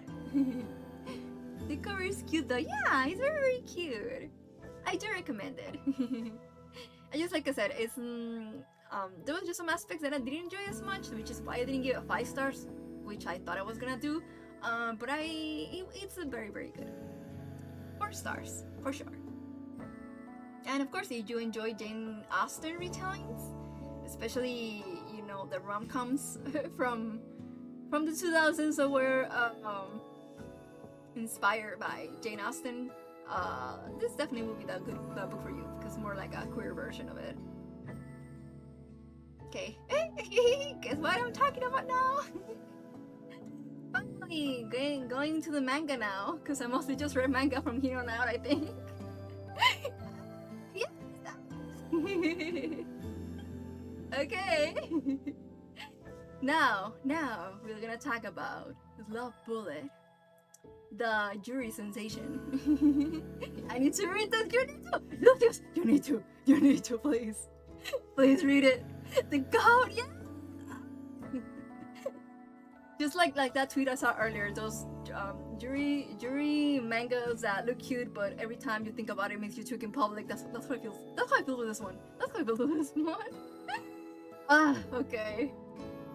So, for those who don't know, Love Bullet, it's a book about Koharu Sakurada.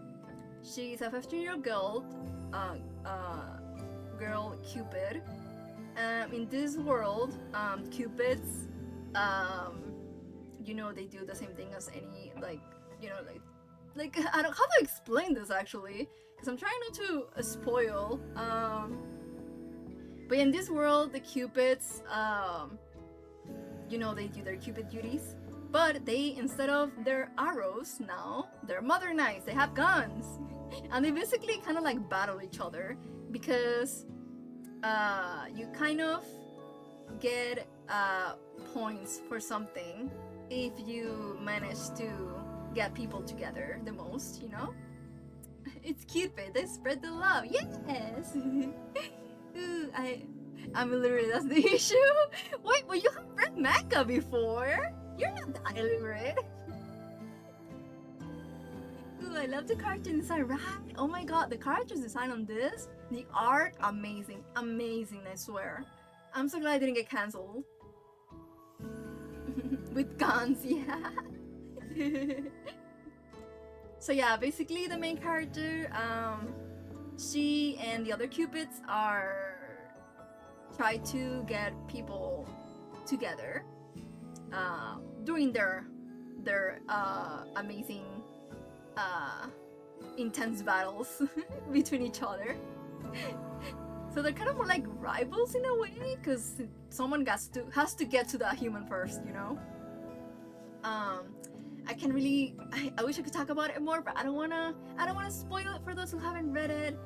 But it's very, very great exploration about relationships and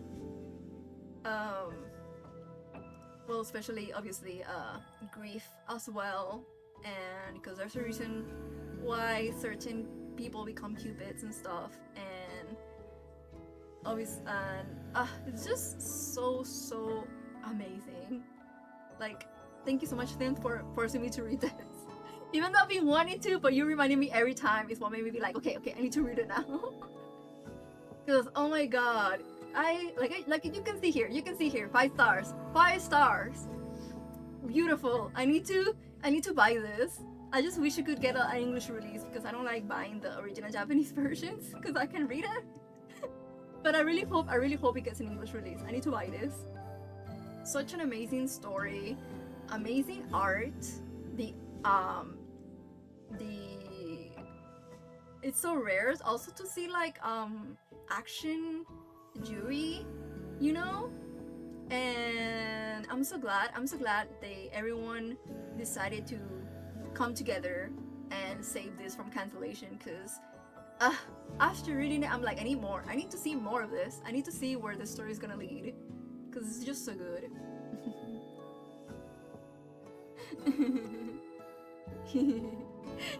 But yeah, definitely read it, please read it.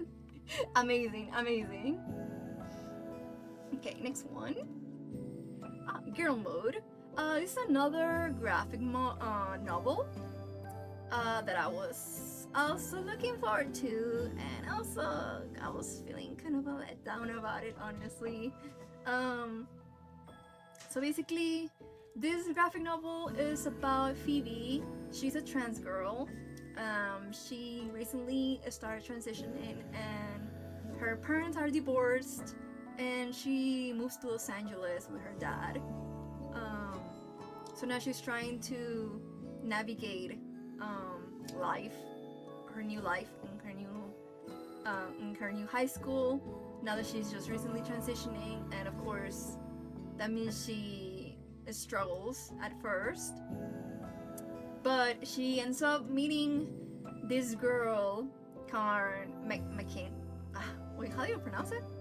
I thought it was Mackenzie, but it says Mackenzie? Is that how you pronounce it? Mackenzie. Oh yeah, it's Mackenzie, right? I don't know how do you pronounce that name? Oh my god, I can't read it. That pronounced were right. Okay. Mackenzie. Okay. It's good. The way it's written makes me think it's said different. Okay, it's probably it. Okay, yeah. So she ends up meeting Mackenzie. She's like the popular girl at school, and she kind of takes, well, to be honest, she kind of takes pity on Phoebe. So she wants to help her be more like girly and stuff, and basically takes her under her wing to make her into more like a girlish version of herself. But Mackenzie, but of course Mackenzie's also to be honest, also feel like she also has her own issues. I don't know, the way I didn't really feel like Mackenzie was doing it out of the goodness of her heart.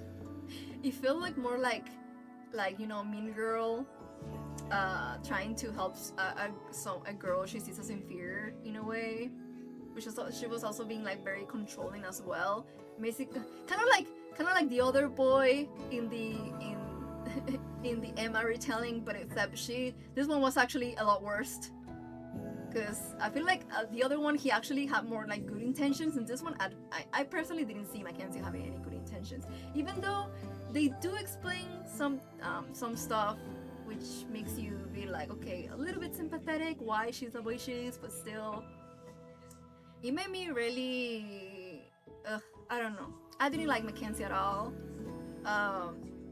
She will talk a lot of course about how now that you're a girl, you have to deal with all this stuff because of misogyny, and you have to be perfect and blah blah blah. It's like, okay, that's understandable, but also I don't know, there were some parts where she will say very bigoted stuff, and it just wasn't really like addressing the narrative. Like she basically said that this lore, and she also was like saying degrading stuff about women, and that's just never really addressed about that you shouldn't be doing that, which I didn't really like. Especially because Mackenzie's straight, so she in the first place she shouldn't be saying the D-slur because she's straight. She's not a lesbian. Which at first I thought maybe I would have preferred she was in part of the community. I feel like that would have been a lot better to help someone in the community to help Phoebe, which kind of ends up happening later on when she meets a lesbian surfer who she starts helping her a lot better at being herself, which also kind of disappointed me because I wanted Mackenzie to be with that girl instead, but I guess she's like a straight trans girl. Unfortunately, the men in the story also very lacking, and they really treated her horribly, which I also hated. But yeah, I don't know. I don't want to say I don't recommend this. I do think people, because it's definitely it is written by a trans writer, so I do feel like we should do support queer stories. But I do feel like there was some stuff that was lacking, and also how do I say this? A lot of stuff will be going on that I would just get a little bit lost, like, okay, what's the point of this? I feel like it was just too much as well, on the story wise, and I feel like if it can be better, different. I don't know how to explain it. But yeah, definitely I didn't like Mackenzie. I hated her as a character, and I think Phoebe deserves better. And well, at least in the end, she does seem like she grows as a character. But I don't know. I did feel a bit let down by the progression of the story, and I feel like it could have been better. But yeah, I give it 3 stars, like I said. Did I say that? I don't remember. Anyways, next one. Yay! Okay, now I get back to my Yuri. I'm in love with the Villainess. She's a cheeky for a commoner.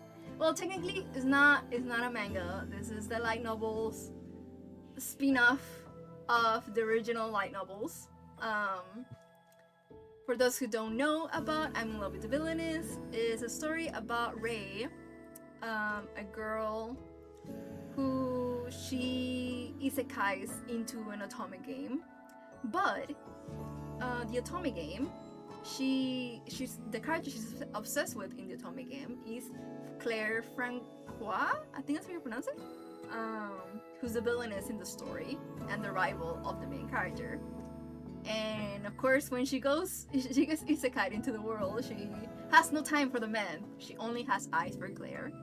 And during the progression of the story, you get to see how their relationship develops. Oh, I'm well aware of this fandom. Yeah! It makes me so happy how much the fandom has grown. Because I used to read the light novels before the anime came out, and oh my god, it was so hard. It was so hard to find people who was into it, even funner and stuff. I learned a lot through osmosis. Good. But now that the anime came out and the manga and stuff, now it's a lot more well known. It makes me so happy because it's definitely one of my favorite Yuri light novels.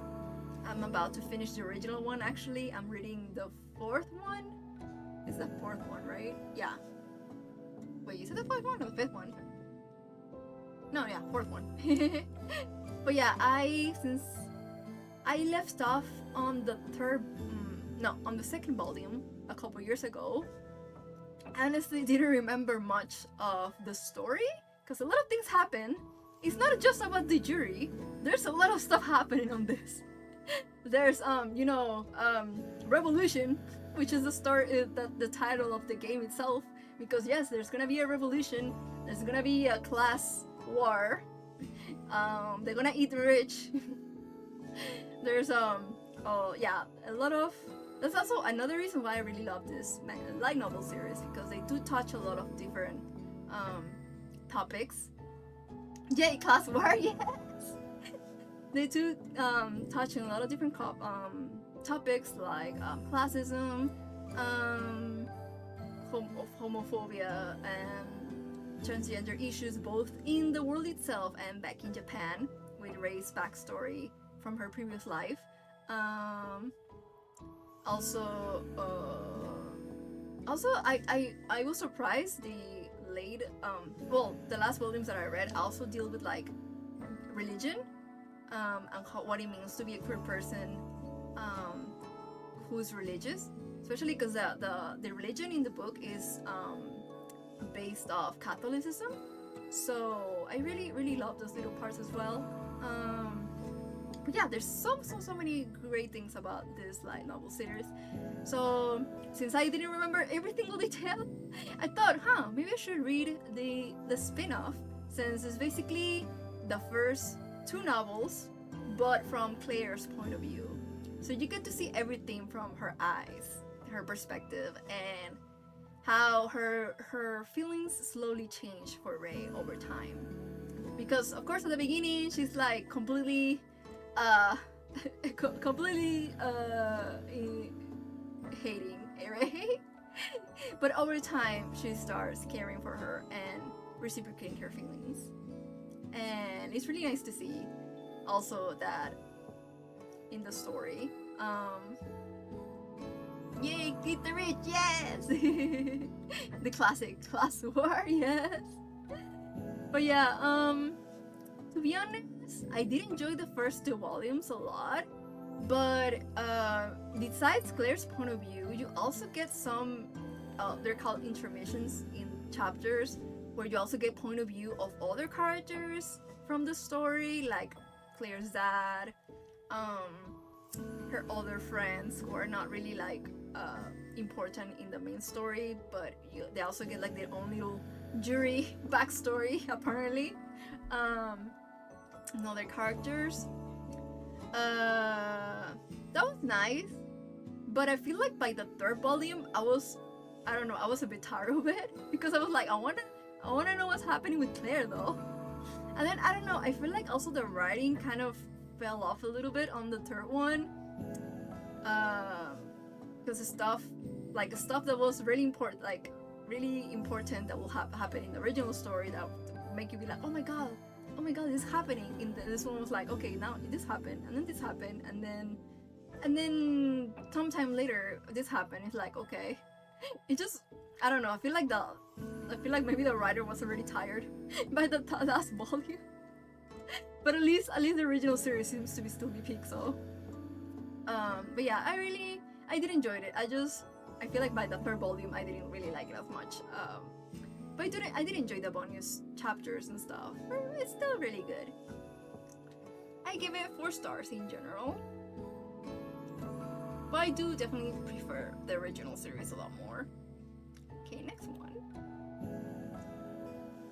Now, more Yuri, yay! Because I've been witch reading so much. Okay, so maybe this one. Well, if you're into the familiar with Yuri, maybe you'll heard of this one. Because I definitely heard so much about this manga, but for some reason I just could never make myself pick it up.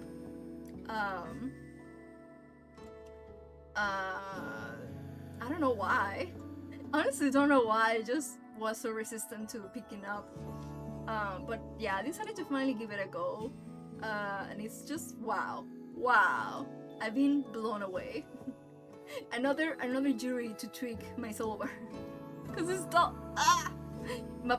the pain this series inflicts on me. So basically, How Do We Relationship? It's a story about Miwa, who is a shy girl she's a lesbian, and she's always dreamed of like having a romance, and she ends up meeting Saeko, and become friends with her at her college, and finds out that Saeko also is a lesbian. I've been wanting to check this one out. You do need to parla, please. It's so good. But yeah, she ends up meeting Saeko, and she finds out Saeko is also lesbian. So, because they're like the only 2 lesbians that they know of each other, at least so far, they decide to, hey, why don't we go out? You know, even though they don't really have like strong feelings for each other, just friends. They're like, hey, we should just give it a try, see how things go. So that's how things start for them. And oh no, what? Oh no, did you get caught in the ad? I'm sorry, time glitch. Ads, why? Why can my ads just go away for Christmas at least? But yeah, so that's how it starts. That's how things start. I know this is a narrative, but being in a relationship because you're the only 2 of that sexuality just can get messy. Yeah, that's exactly what happens. But honestly, oh my god, I was blown away by the way this artist depicts relationships, because it's so like, wow. One of the things that the artist says, you know how mangaka usually gives like little comments at the end of mangas? One of the things the artist says at the end of manga was that usually in a lot of stories, which is very true, in a lot of romance stories, you get like most of the story focus on like the journey between the characters, and then they're trying to confess their feelings and finally like start a relationship, and then that's the end. They get together and that's it. We don't get what happens after that. But the mangaka said that she wanted to focus on what happens after that, and all the issues that come in a relationship, all the different stuff that the both characters struggle with, you know. And she definitely did such an amazing job of depicting that. Because, oh my god, like the way these two characters grow over the series. Because so far, well, I read 10 volumes in like 2 days. But so far in the story, you follow them at the beginning when they start college, and then now in like the last volume that came out, now they're like in their last year of college, like 4 years. The way you see these characters grow is so amazing. Like it does feel like such different people, but obviously you know they're the same people, but now there's so much more that you see all the growth they went through, and it's like they feel so real, you know. Especially, well, for me, I really loved Miwa, because she's like a character I really deeply related to. And Saeko, at first I didn't really like her, but now with the way she's grown, it's like I ended up really liking her a lot by the end, and it's just wow. It's just amazing seeing like all the different types of relationship, all the messiness that comes with it, and the different expectations, how all the struggles that they had, personal struggles that made it hard for them to communicate and be vulnerable, and how they face that and overcome that. It's just, oh my god, this series is such a masterpiece, and I love it so much. I can't wait for the next volumes, because apparently it's gonna end soon. And also it's so rare for a jury to have so many volumes. So I'm really glad the author was able to have this opportunity to tell this whole story, because amazing, beautiful characterization, beautiful writing, beautiful art. The arts also are really good. I really recommend this story. Definitely one of my top. 5 stars. See, 5 stars. I gave every single volume of this 5 stars. 5 stars. Okay. Next one. Okay, skip on Loafer. Okay. Maybe you've known this one because the anime came out, I think, last year. Probably last year, and it was I didn't finish the anime, but it made me really want to read the manga. Skip on Loafer. It's about Mitsumi. She's a high school student who lives in like I guess, like, how do you say it? The outskirts? Oh yeah, like the outskirts, and she wants to move to She moves to Tokyo to go to a more like elite junior high school, and it's about her experiences with the people she meet there. And this series is just so, oh my god, so wholesome. And also, it's another one where I can like praise the writing so much on these characters. So good. Both the art and, I mean, the art is kind of simple, but I feel like the author is so good, and mangaka is so good at like making characters. Like all the characters are so distinctive in their designs, and also the expressions sometimes are so funny. But yeah, it's such a really wholesome series about the relationships between all these characters with each other and with themselves, how they grow as well. Also, one of the reasons that really got my attention for this series, mainly for the anime, when the anime was coming out, is that there's a trans woman character who is Mitsumi's aunt. She's the family that she's staying with when she moves to Tokyo, and I really loved the way Nao-chan, that's how they call her, how the way Nao-chan is portrayed in this story. How, because she honestly, Nao-chan, one of the best characters, but every single character here, you end up loving so many characters on this story, even characters who are like not really important to the plot as much, just like background characters, but you get to see like different chapters like focus on them, and you end up also falling in love with them, because just, oh my god, I really admire the characterization on this manga series.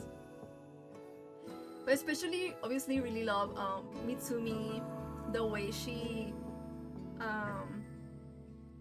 is the one who basically brings everyone together everyone she meets, and especially with the boy.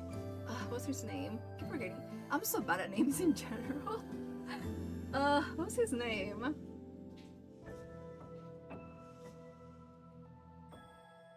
How could I forget his name? But yeah, he's also my other favorite character. And they also really nice to portray the way the relationship develops, and it's not really that focused on romance. It's more like the friendships and they're growing up, you know. I don't know what else to say. It's just so good. I just want everyone to read it or watch the anime, even though the anime. Oh yeah, actually they did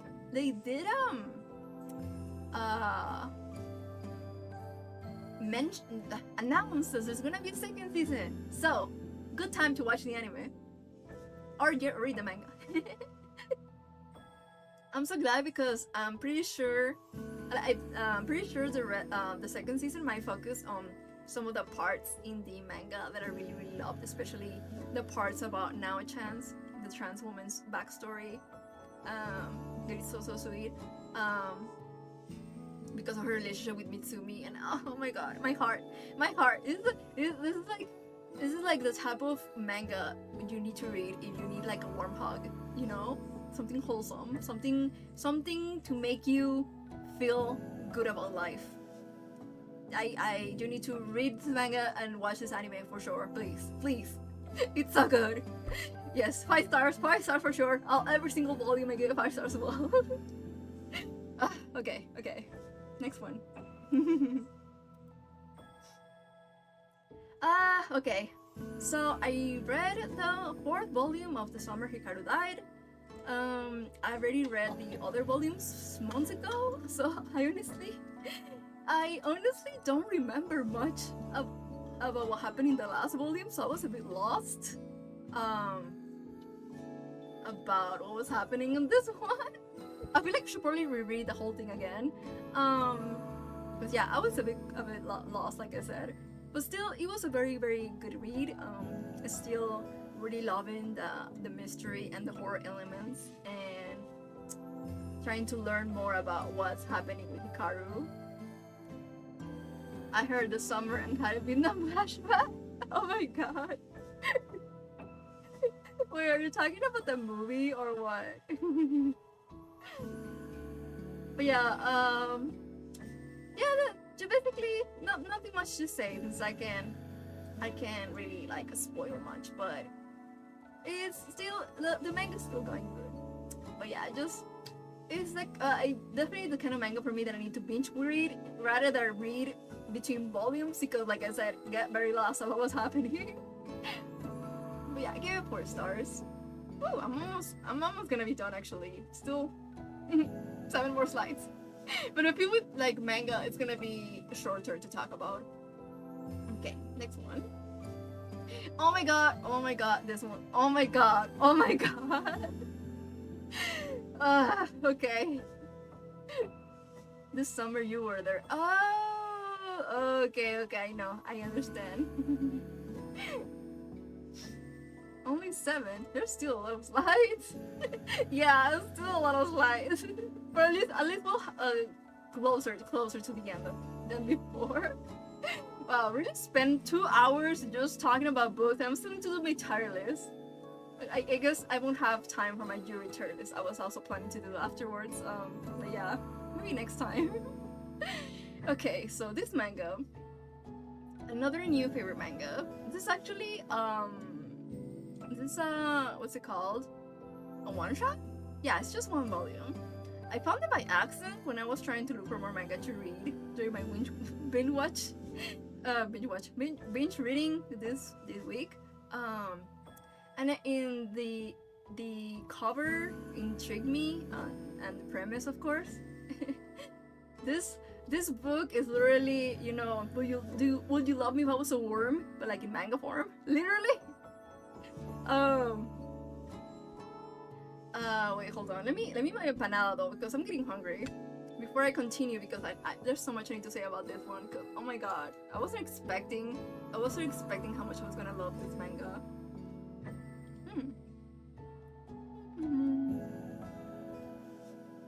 Empanadas, yes. Sharing my empanadas with all of you. They're so yummy.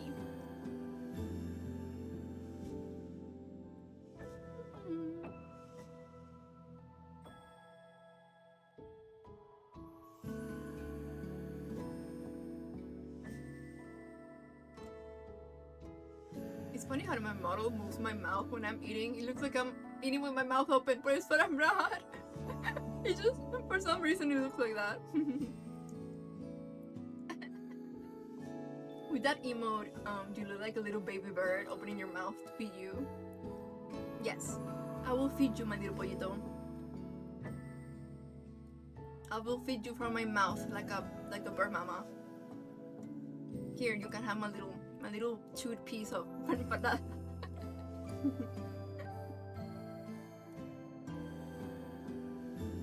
Delicious.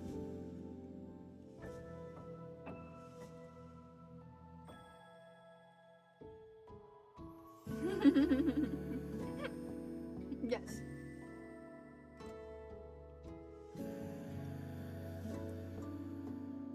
Who else wants to be fed like a baby bird?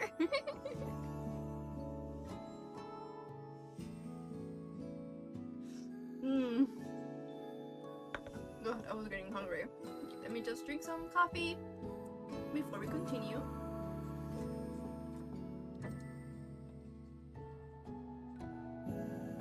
Cold coffee as usual. Yes, I'm gonna feed you too. There, both of you. Okay.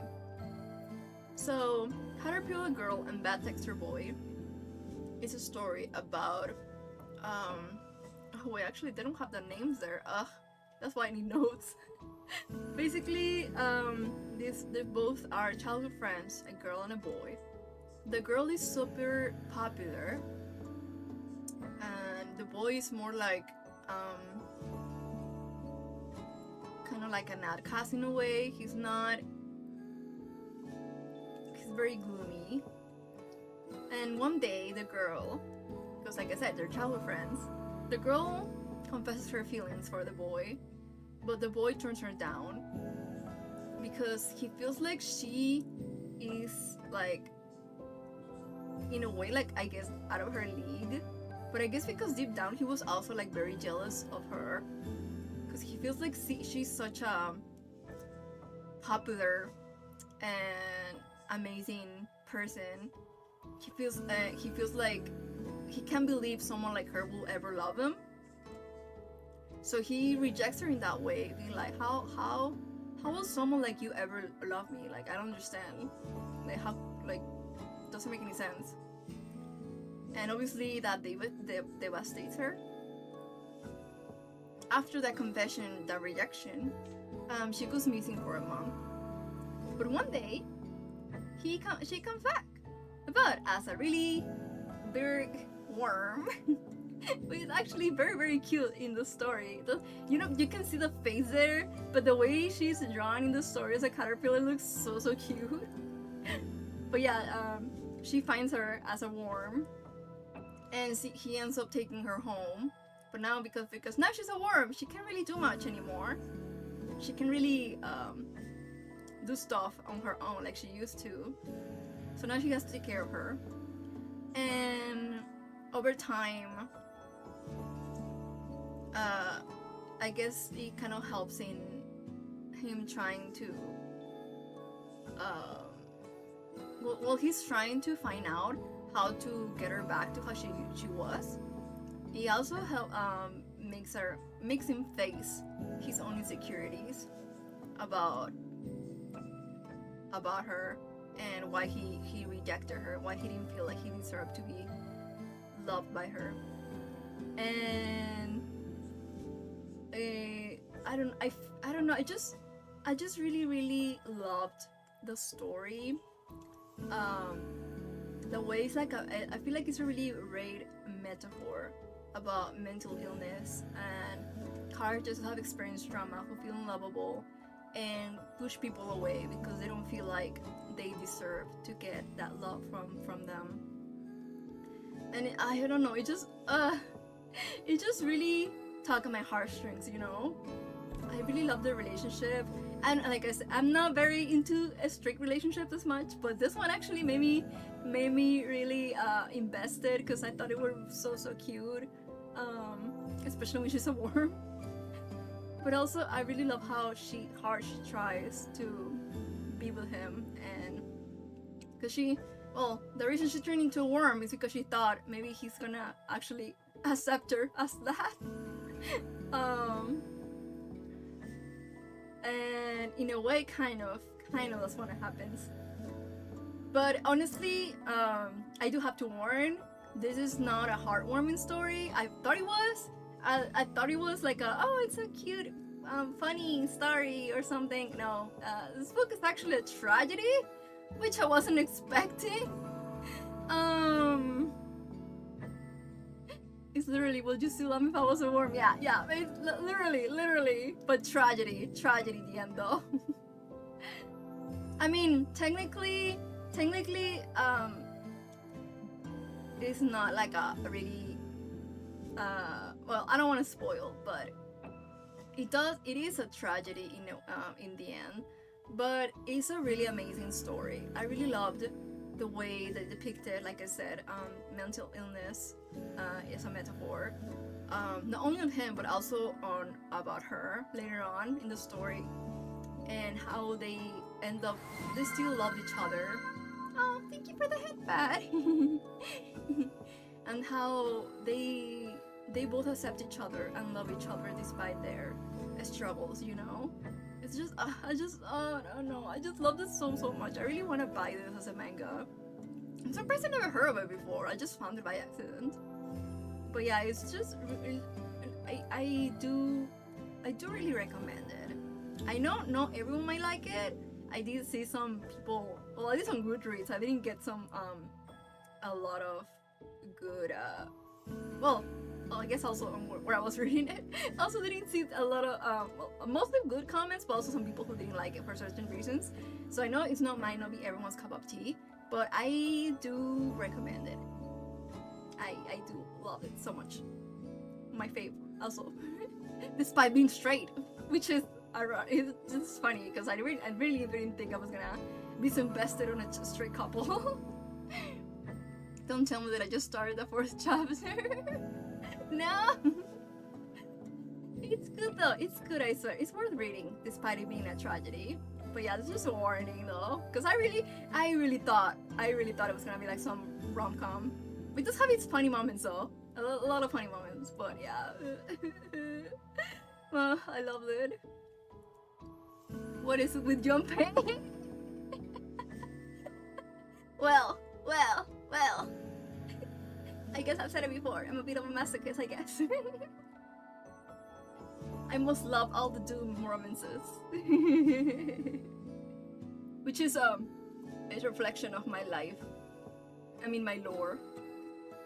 Literally my VTuber lore that you'll get to find out next year also. I can only handle one tragedy at a time after Horns for Hell. No. I get you though. Sometimes we do need a little break from tragedy. But like I said, also there's good wholesome manga like the Skip and Loafer, at least in between the tragedy and the pain. But yeah, I give this one 5 stars. Okay, next one. More I'm in love with Villainess. Okay, won't talk a lot about this one much. It's just the 3rd volume that I started after I finished the spin-off. So it's basically where the story left off, and now I could finally remember most of the story that I didn't remember. But yeah, just seeing more about the relationship between Gray and Claire, how much it has developed over time, which is really nice. Are those children? They made science babies? No. They are adopted. It's okay. They're adopted for some reason. They look like that, exactly like that, which also was confusing to me. I also the first time I saw the covers, I also thought that they made them or something, but no, they're adopted. They just uncannily look exactly like them. But yeah, it's really nice to see still the more development between them, the relationship. Now they are, I think in this one basically they're already together, and now they have their own family, and you see more development also, a little bit more about. Wait, what was it? I'm trying to remember exactly because I'm already reading the next one, so I'm already lost what exactly happened on this one. Adopted. That's the story we're going with. Yeah. I feel like I'm seeing their lives through photographs covers, right? It's really nice. I love the cover so much, and the interior art as well. But yeah, it's just really nice. Seeing how much growth between them as well, how much their relationship has changed over time, and of course, there's still, just because what happened in the first game, in the first game of the story already happened, doesn't mean it's the end of it. There's still more to come, because there's also a sequel to the game.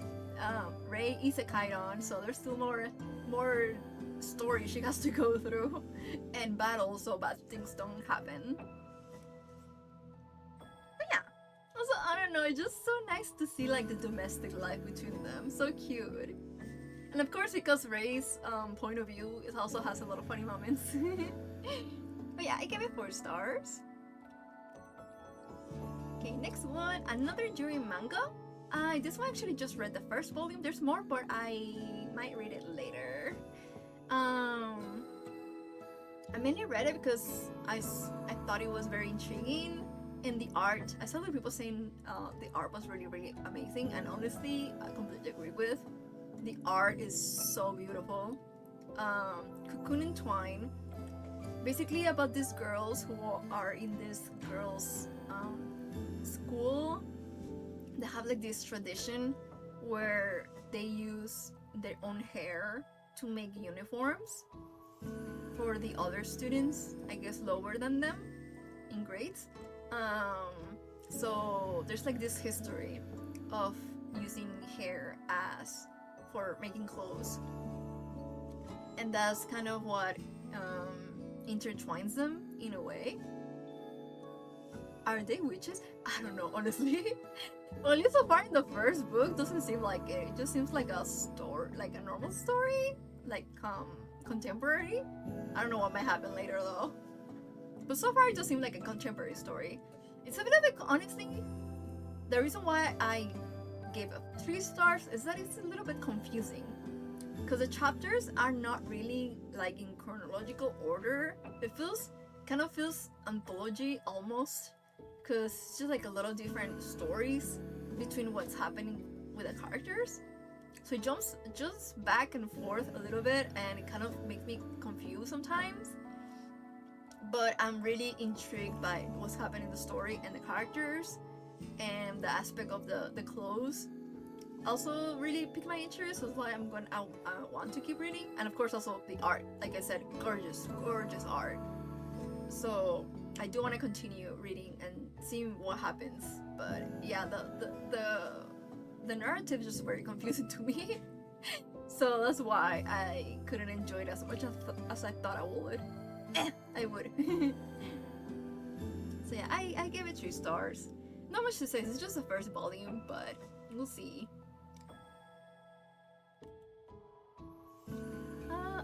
I Want to Be a Wall. Well, I read the 2 volumes last year when they came out, and this is the last volume. I had it for a while, but I kind of didn't want to read it because I didn't want it to end. It was one of those times where I kept putting it off reading because I didn't want it to end.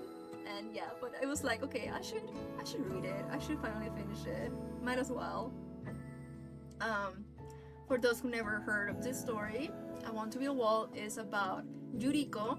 She's a romantic, asexual woman who ends up in a lavender marriage with Gaku, who's a gay man in love with his childhood best friend. Obviously, because of both the reasons, they don't have intention to like marry, like have like a quote unquote a straight normal marriage.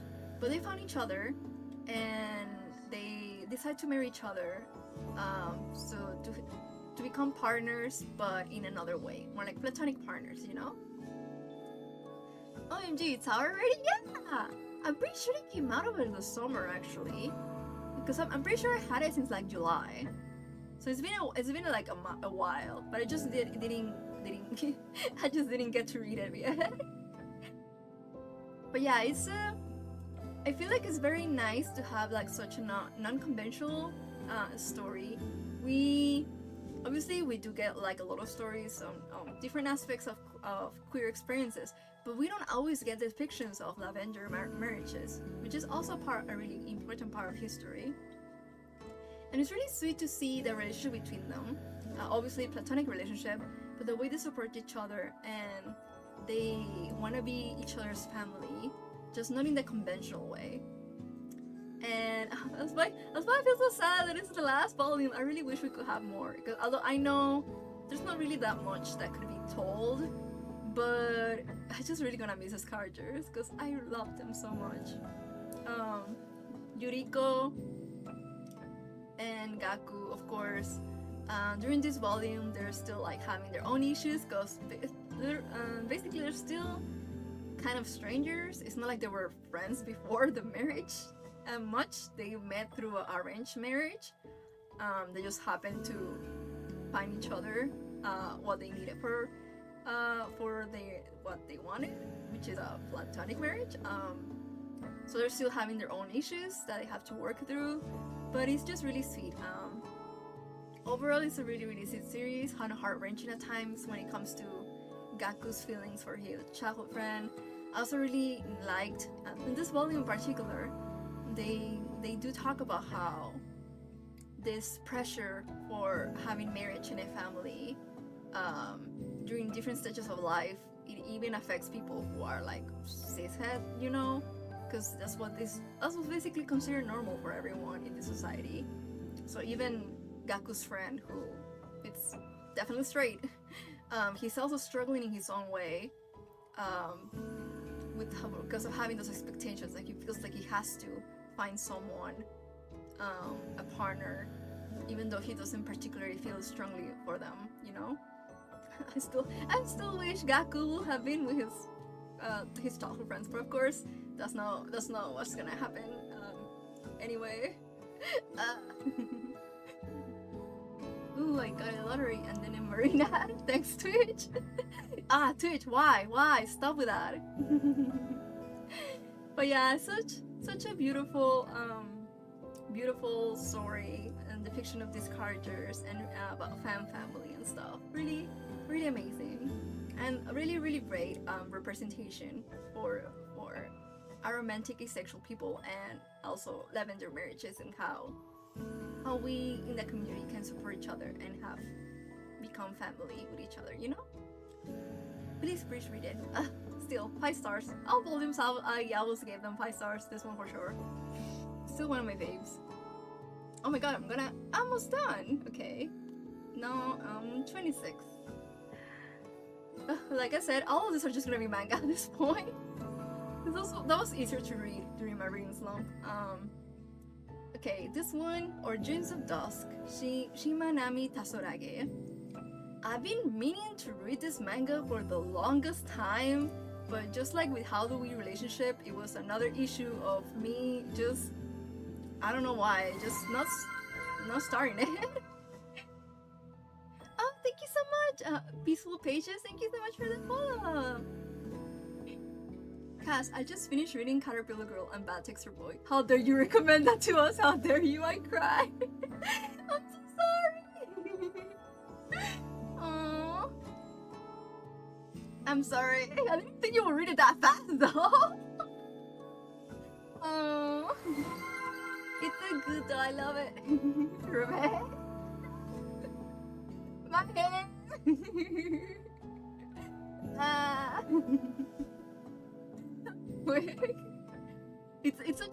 just one volume, so I can see why it will be that quick though.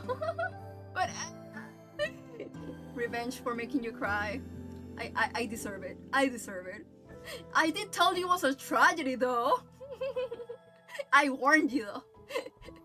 It was proceed at your own risk at this point. Okay, wait, what was I? Oh yeah, or do some Dusk. Like I said, it was just another one of those mangas, and for some reason I didn't make myself read it. I just kept putting it off. But I was like, well, might as well start. It's just very short. It's just 4 volumes, and I've been wanting to read it for so long because it's one of those also super famous. I always recommend it when it comes to LGBT manga. You only said that once. I got to the 4th chapter. Well, I didn't know you were gonna start while I was talking about it. But yeah, this manga series is about Tasuku. He's a young boy in high school, and he ends up realizing he's gay, but he's very scared about coming out, mainly because some kids at school start bullying him and stuff. And so, well, actually, he basically gets outed in a way, although he tries to deny it, but he gets bullied. So he's so in despair about it that he decides to take his own life by jumping off a bridge. But when he's about to jump, he sees this woman who is like walking in the air, and he thinks she's also gonna jump, but no, she's just kind of walks in the air. She meets him and she talks to him, and he kind of makes him follow her to this place, which is they call it like a drop-in center, which is like it's a place that belongs to her, where it's like all these people who work on reconstructing like places and houses and stuff. And this woman, her name, well, they don't know her name, they call her someone San. And thanks to her, he meets all these other people there. Oh wait, gonna sleep soon. Good night, love you. Oh, good night, Lucius. Thank you so much for coming. I hope you sleep well. And so he ends up meeting all these other people who are also queer in different ways, and basically they help him learn more about the community and about himself, to accept himself. It's very, very sweet, and also obviously also heart-wrenching at times. He meets there's this a couple of lesbians, there's a trans man, there's a older gay man whose partner, he's in the hospital for cancer, and it's just, oh my god, it's such an amazing story. Oh yeah, there's also this other kid who might be trans femme, but it's not really, I get like how do you say it? It's more like the kid is like figuring out their gender, so it's not really like a definitive what kind of exactly of gender they are. But it's a little boy who likes dressing as a girl. So I'm pretty sure they're more like in the trans femme spectrum. But yeah, just this story also, I really, really loved it. It made me cry at times, especially because of the old man. I also kind of feel like I really love the art so much. Also beautiful art, beautiful depiction of the different queer experiences. I really love seeing the growth of Tasuku, who at first was so fearful of his identity that he basically was gonna end his life, and then by the end he's like obviously so much more accepting of himself and everyone, and much stronger. And really really great also depictions of obviously the struggles different people on the queer spectrum have, like coming out to their conservative family, the transphobia, the male character, trans male character that experiences transphobia from his old classmate, characters who have their internalized homophobia as well. But obviously, overall, is a very beautiful story, and like I said, amazing art. Honestly, at times it kind of feels like magical realism because of someone's son, because she keeps like jumping, walking on air around. It kind of feels like a little bit of magical realism because they never really show you like another way, and sometimes also the way certain feelings are depicted, like you see the main character like having like sparkles coming out of his chest and stuff. So beautiful. I really recommend also this one. Like a beautiful manga series. Sounds wholesome. Yeah, it is so wholesome. I love all the characters, and it's so sweet seeing how they become kind of like also like found family together. It's really sweet. Of course, like I said, there's some angsty moments because of course it's not easy being a queer person, especially in Japan, but overall very wholesome and hopeful series. I give it 4 stars. I do love it. It's just personally it's not like my most favorite like I do others. But I do think it's an amazing series. Okay, next one. Ooh, almost done actually. Too bad Lucy's already left because he knows this one. Okay. My Love Mix-Up, another super favorite manga series from I love. I read the first 3 volumes like some years ago. I never continued because I think all the volumes weren't out by then, but I decided to finally read all the volumes to finally complete reading all of it. And for those who don't know, My Love Mix-Up, it's a shoujo BL about Aoki. I don't know if you can see can you see my mouse? I don't think you can. Basically, Aoki is he's a high school boy. He has a crush on his classmate, this girl, and Hashimoto.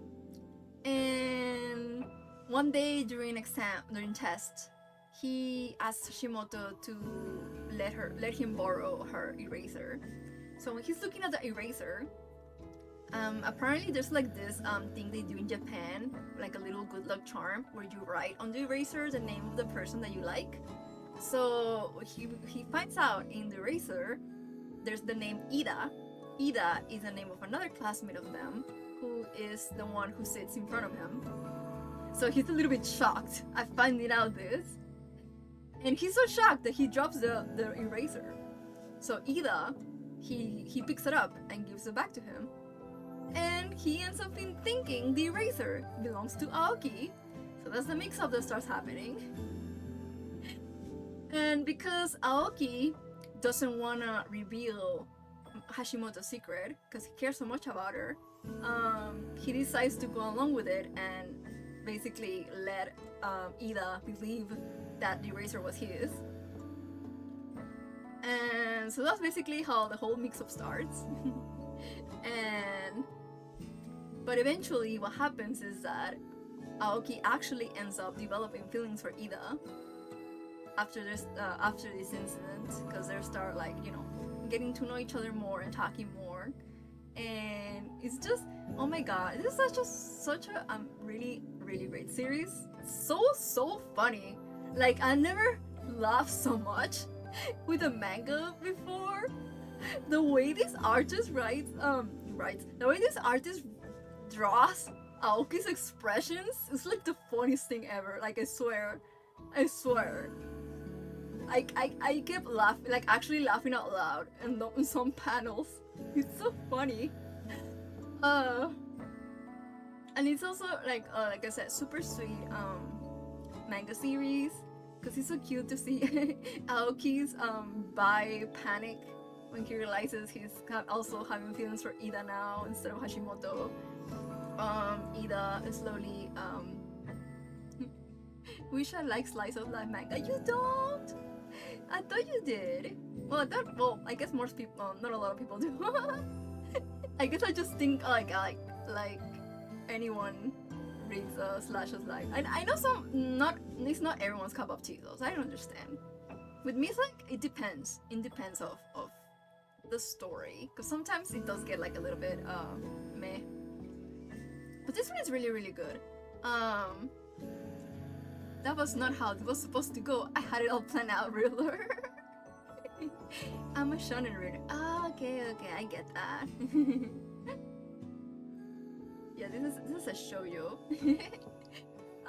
But yeah, it's really funny series. Really wholesome. It's really sweet seeing the relationship between all the characters, not only between Aoki and Ida, but also with the friends. Hashimoto. Oh wait, I didn't. Well, I guess should I mention it? I guess it's kind of a spoiler. No, I guess I won't mention it, but yeah, Hashimoto. Also really like the you know how usually on BLs the female characters aren't really like part of the plot as much, but Hashimoto actually becomes like very important in the story. She's such a great friend to Aoki, and it's so sweet to see also their friendship with them, how they root for each other and stuff.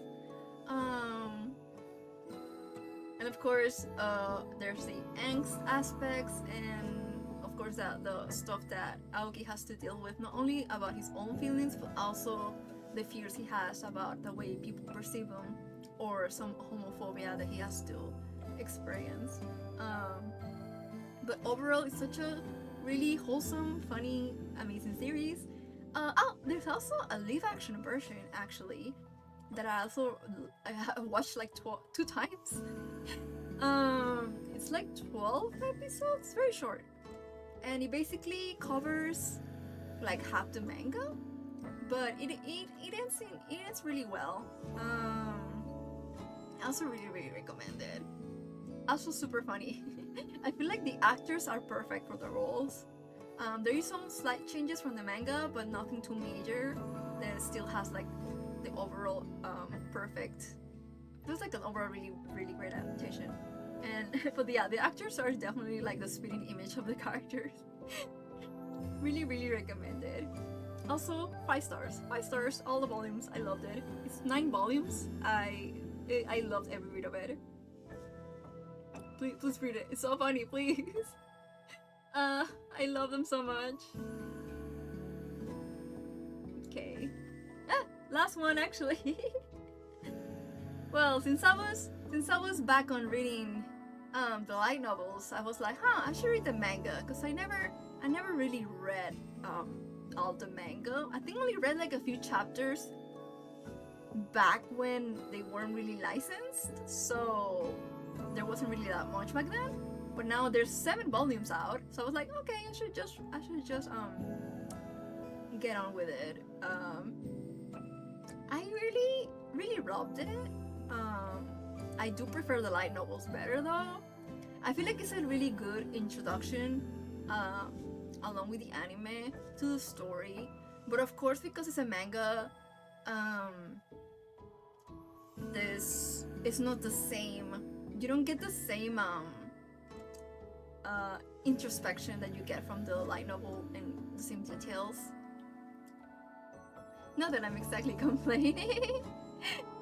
But yeah, like I said, but isn't this the 3rd time you cover this story? I know. Okay, but I'm not saying the same thing. I'm talking about different stuff from the story. At least. But yes, that's how much I love it. That's how much I love it, okay? It's one of my faves, like I said. But yeah, Cassiel has a preference for me. Why do you think I have all the light novels in physical form? I just need the manga. That's cheap. Okay, but in my defense, I'm talking about the differences because it's not exactly the same as the light novel. It does have some interest. Has some differences. Okay, that's what I was gonna say.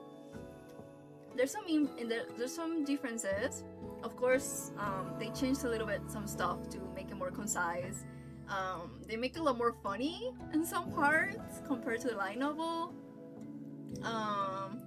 Also, I really love the little like extra chapters from the mangaka. Of course, the artist for the manga is different from the writer of the original light novels. But yeah, I really love the extras that they made. They were so cute and funny. And also something that surprised me that I didn't know is that apparently the writer also includes some extra little short writings between at the end of almost every volume. So you get like little extras as well that you wouldn't get from the light novels themselves, which I thought was really nice because you end up learning a little bit more about this world and the different characters through these little shorts. So yeah, that's why if you want to get into my favorite series, I do think it's a good place to start. But like I said, I very much prefer the light novels, much more. And honestly, now I'm really confused about how much they're gonna cover in the manga because so far the 7 volumes that I read are barely like until the second volume, like half of like all of the first volume and half of the second volume, I think. And there's 5 volumes of light novel. I don't know how long this manga series is gonna be at the end. I'm really confused. I wonder if they're actually gonna cover everything. They're posed differently. Yeah. Now time for the next novel, a specific volume of I'm in love with the Villainess. Jesus. Okay. I'm done. This. Oh yeah, I give them 4 stars. I feel like I said, I prefer the light novels, so the light novels get 5 stars from me. The manga, even though it's good, I honestly don't think I will love the series as much if I have read just the manga, even though it's also really good. But yeah, 4 stars. And before is Genkai San Lex, where the titular Olsan is in love with the villain. Okay, I promise, I'm done. This is the last one actually. This is the last one. We can go to the tier list now. Finally to the tier list, cause wow, I spent how much? 3 hours? I spent 3 hours. Oh my god. Next stream, Cassiel talks about their favorite stories with Jesus. Honestly, you're close. I literally just bought a little book about what's it called? Bible stories for children, because they have a really cute illustration of Jesus in the front. And I have a book about Jesus that I was planning to read soon. And I also have the Bible manga where Jesus appears. So you're close, Chloe. You're close. I might as well do that next. OL office lady. Okay. Okay, let me try to put them. What's it called?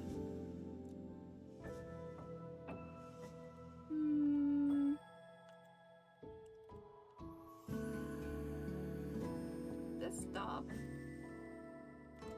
Okay.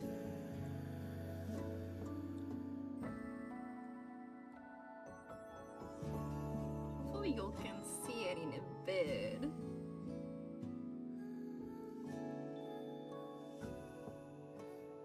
Oops, hold on. Hey, I forgot to open it. Oop. Wait, okay. Hopefully you don't have to see my million tabs though.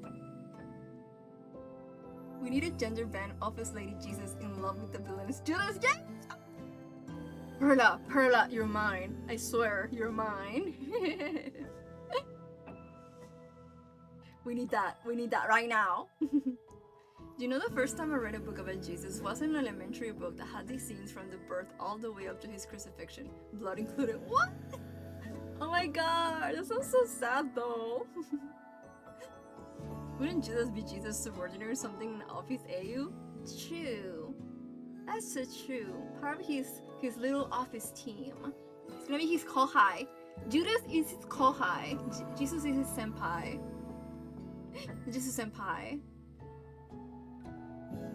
Okay. Wait, can y'all see it? I can't really tell.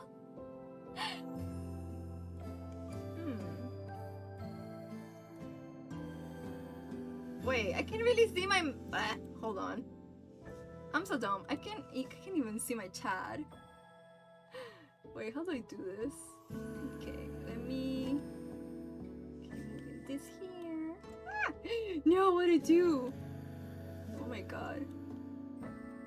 Okay, moving this here.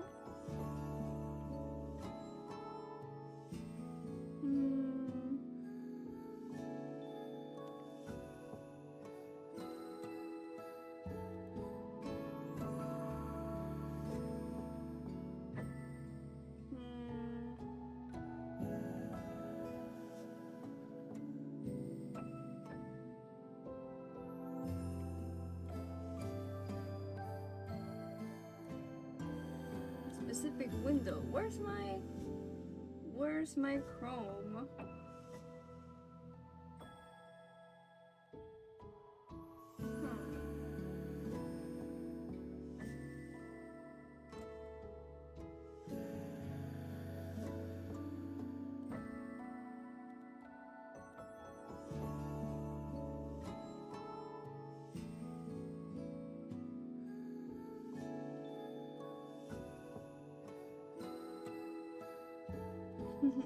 Where are you still? Rival? Then how does Judas betray Jesus? True. Good question. Judas steals the company from Jesus for new bosses who run into the ground, and Jesus dies in poverty. No.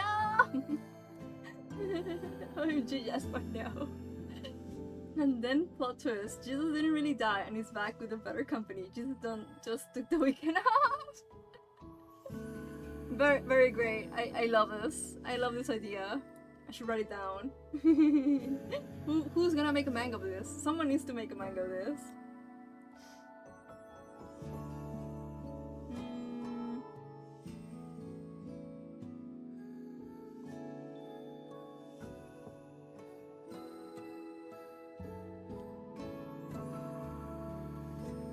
really confused. Can you? Oh, okay. Y'all can see it, I think. Can y'all see it? Y'all can see it, right?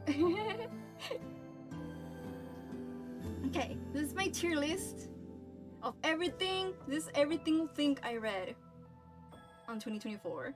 Not including webtoons though. My Juri webtoons. It's just manga, novels, graphic novels, non-fiction books. Yeah, that's everything. So, for my tier list, these are the little tiers. Tier list? How do I pronounce it? Okay. First one, haven't shopper about it for a reason. Obviously, that's for like the most I really love with all my heart. Top reads of the year, which is ones that I really like, but they're not like super faves. Wait, no, it doesn't show. Okay, I just noticed the tier list doesn't even show. Hold on. How do I make it smaller?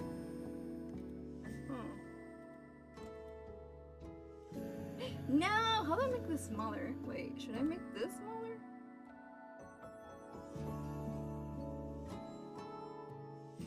Okay, now you can see it better, I think. Can you actually see it now? Okay, hopefully it's actually seen now. Or should I make it a little bit smaller again?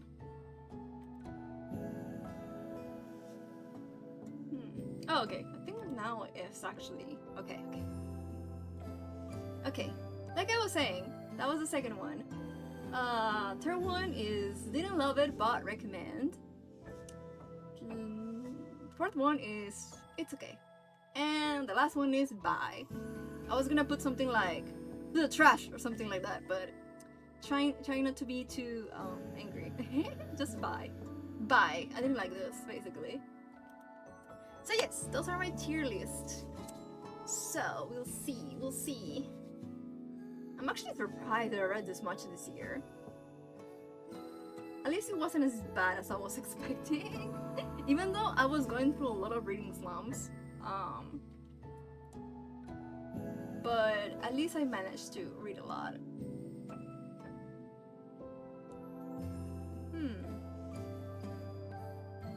Wait, is that really... Am I missing something? No, I think that's really all right. Okay. Okay, let's see. So, where do I start? It's not really like in chronological order or anything. It's just all mixed up. Okay. Never done a tier list before, so okay, let's see. I guess we'll start with some of the jury that I read. Oh, the girly one is so handsome. Ah, hold on. This is a jury that I read some months back.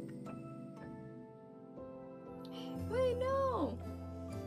No! Wait, why is my chat not connecting? It's not working? Hello?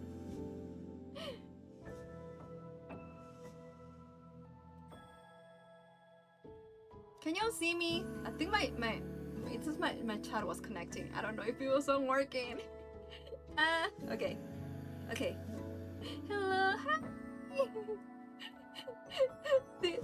Did you all stop seeing me? I'm sorry. having issues with Wi-Fi in heaven again. Okay, where was I? Did you get to hear what I was saying? I feel like maybe not. Or maybe it's just my chat that wasn't working, so I couldn't tell. Okay, like I said, I'm gonna start first with the manga. But I think it's gonna be easier to put in tier list. It was fine, just testing chat. Okay. Okay, the girl one is so handsome. This one I really like.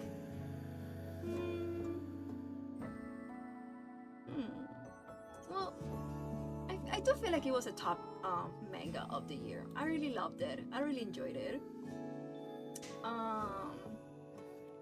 Obviously this one is what's it called? Oh my god, I can barely read this. I need glasses, I swear. This one was Kase-san. I loved Kase-san. He was so cute. But honestly, I don't think it was really my fave. But Kase-san, yes! Kase-san, I really loved it. The pieces are amazing, yes! I feel like it was also... I think it was also a top read. Because it was a really good manga series. Obviously, jury is my job. Jury is my job. That goes... Haven't shut up about it for a reason. Cause this manga destroys me. I still need to cut up to the volumes that I haven't read yet, but this manga, I need a second season. I swear, I need a second season for this. Destroy me emotionally, made me cry my eyes out. Okay, another manga. Oof, this one too. Oh my god. Wait, I can barely read what it says though. Where is it? Oh yeah, this one.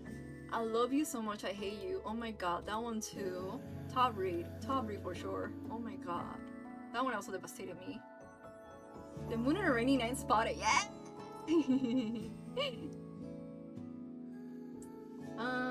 What else? Well,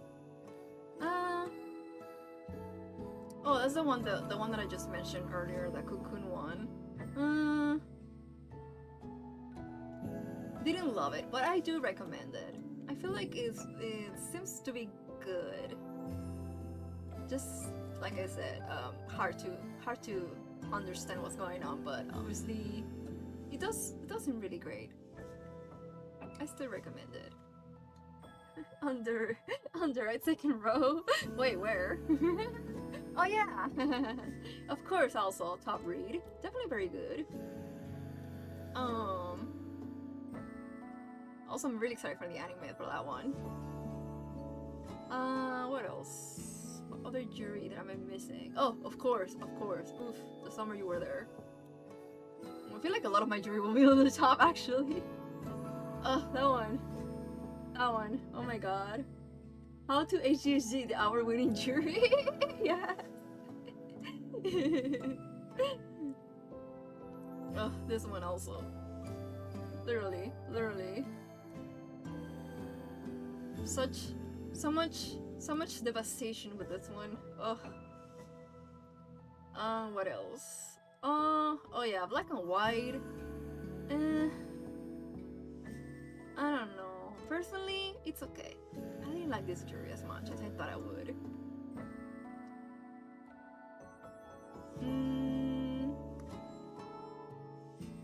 Oh, what was it? What was that one called? Where is it?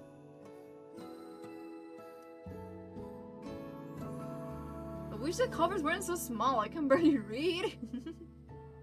My eyes, I have to be like, because I have no glasses. Where is it? Wait, actually, maybe I should show it also on OBS so y'all can see. Because maybe y'all can also don't see. Okay. Ah! Oh my god, so big. I just realized y'all can see the pictures that I'm. Oh my god. Yeah. Cheerful Amnesia. That's the other one that I was thinking of. I can barely read it. That one's funny, but it's okay. Ah! Love Bullet! Why did I put Love Bullet? I was trying to get this one. No. Love Bullet, of course. They're supposed to be right at the top. That's their rightful place. Watching on a phone and I can make out a single word? I'm so sorry. We're both feeling like really blind right now. Oh, I read Cheerful Amnesia, but I think it was the 4 commas. I couldn't enjoy it much. Yeah, I didn't like it as much because of that. Also because, I don't know, I'm still not very clear, but I'm pretty sure the main character was a high schooler when she met the other character. I still don't know if the other character was also high schooler or not because she was working, so that's kind of also made me feel a little bit Well, at least it was funny, but yeah, I haven't continued it. I think I just read 1 volume. But of course, like I said, Love Bullet, right at the top. Beautiful, amazing, spectacular. What other jury am I missing? Ooh, Run Away With Me Girl. Also, right at the top. Wait, no, top, right here. Run Away With Me Girl. Well, since y'all can see my, I hope you don't see everything. Since y'all can see my thing, where is it? This one. Run Away With Me Girl, that's the one. Amazing jury. Love it so much. Where's the other one? Wait, is that all? No, obviously. Halloween Relationship also. Right at the top. Definitely, for sure. What else? I'm gonna head to bed. Have a good rest of your stream. Oh, thank you so much, Peaceful. I hope you rest well. Thank you for stopping by.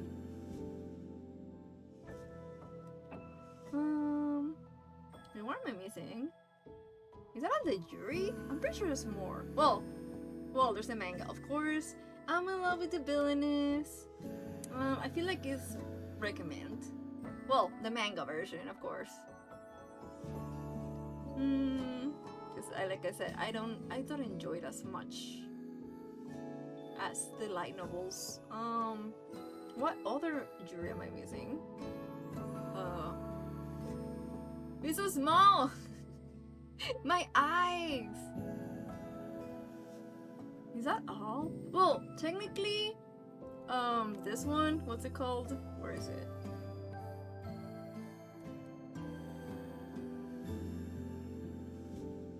Trying to find it. Oh my god, I really can't read. It should be somewhere here though. Oh, this one. This one.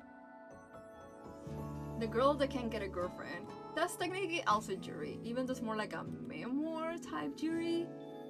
That one also. Oh my god, I lost where I saw it. Where is it? Where is it?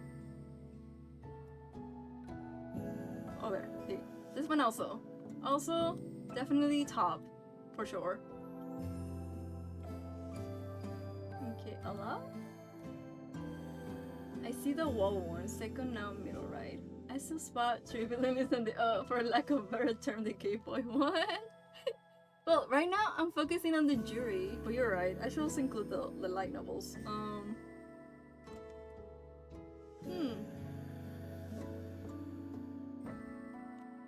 Well, I guess yeah.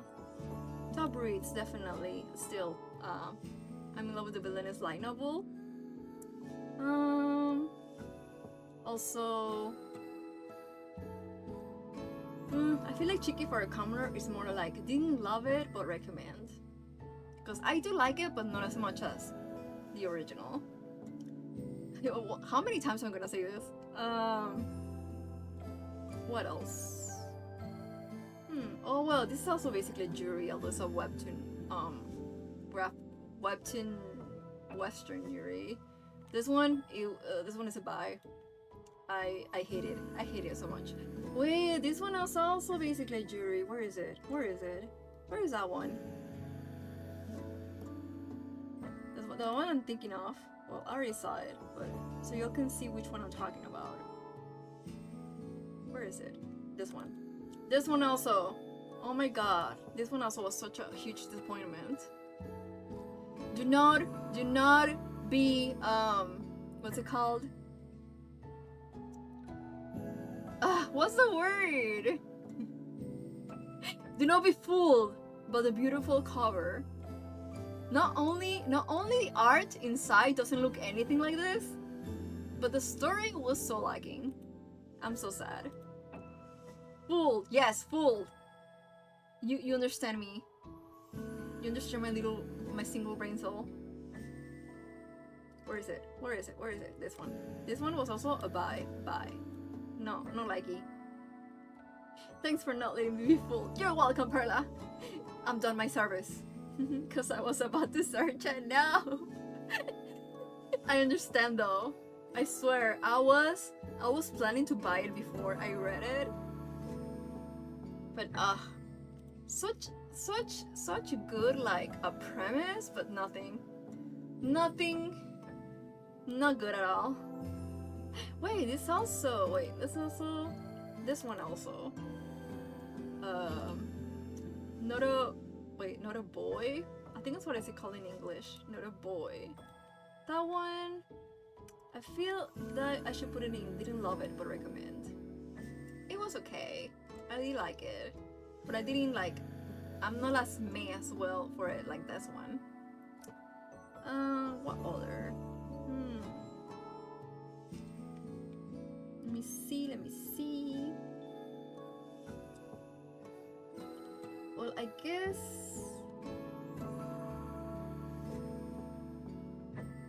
I should continue with the rest of the manga now, because I think I already got all the jury ones. Okay, of course, I already talked about Caterpillar Girl and the Bad Texture Boy. That one, definitely top. Love it so much. I need to get a physical volume of it. I still think about it.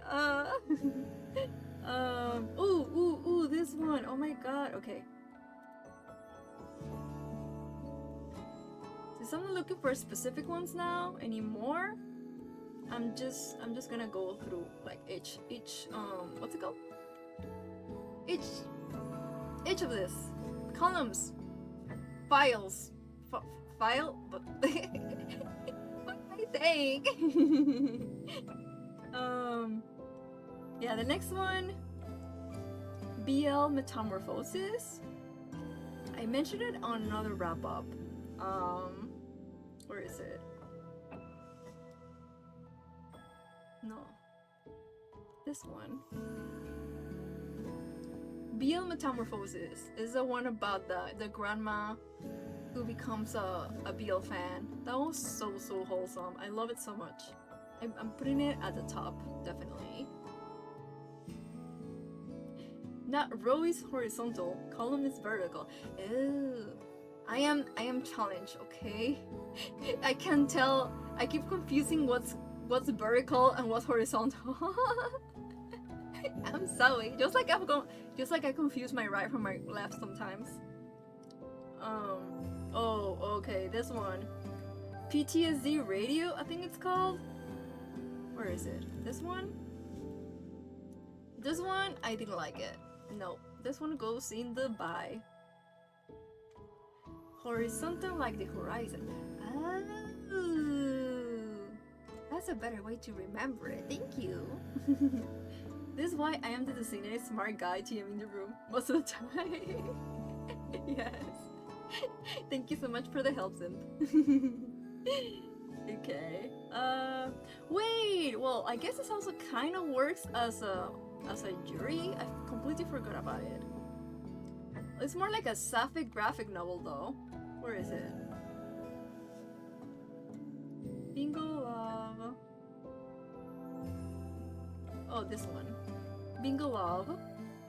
About the two grandmas who get together after so many years.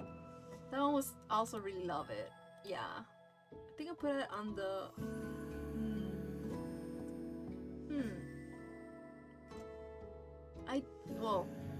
I guess top read, yeah. It was, I don't know. I mean, I did like it a lot, but I don't think like I love it. I think I put it on recommended. Yeah. And vertical like the vertebrae. Oh, okay. That makes it a lot easier to remember. Thank you, Clever. Okay. Oh, of course, the Summer Hikaru Dies, definitely top read.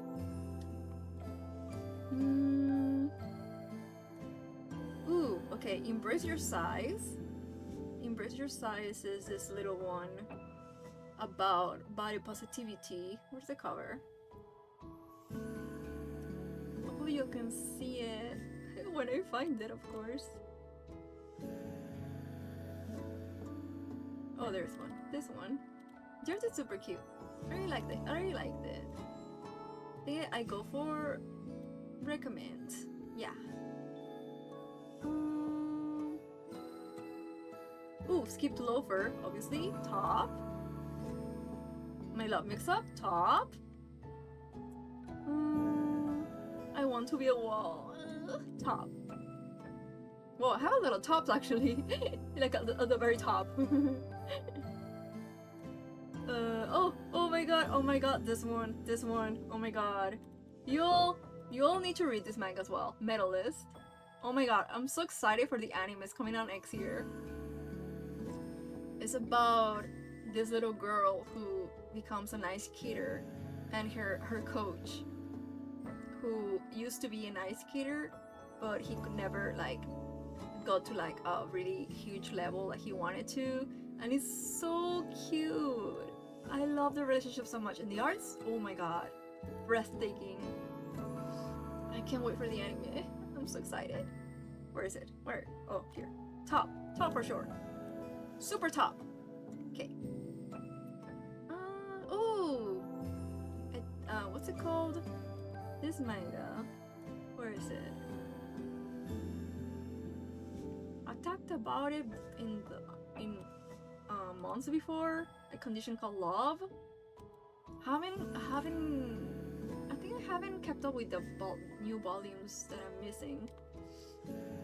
I think it's also a top read. I really enjoyed it, the story. Other manga I'm missing. Oh my god, Boy Meets Maria. Also talked about it before. Boy Meets Maria. Oh, that one also was really great. Also, Boy Meets Maria, also top.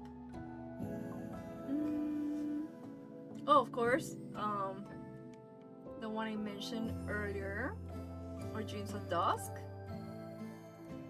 That one also. Top read of the year. Oh, okay. I think I talked about this one before. Where is it?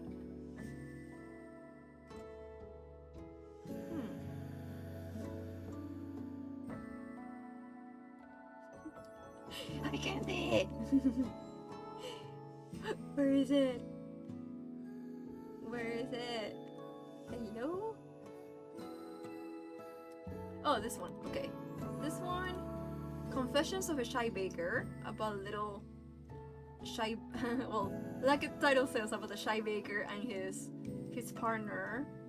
It's also someone's super cute. I haven't continued the volumes though, but that one I put it like recommend for sure. What else? I think I'm out of manga actually. Was it on the manga? Oh no! Okay, this one. Okay, where is it? This one. Welcome Back, Aureole. I didn't like it much. But it's okay. Okay. I don't really hate it, but I definitely didn't like as much. Yeah. Whoa. Well, that was really a lot of manga. Now I'm just left with the books. Well, some graphic novels as well. Now when I see it like that, I'm like, maybe I didn't read as many books as I thought. Okay, next year I definitely need to read more actual books instead of just manga. Okay, graphic novels. What's this one called? This one.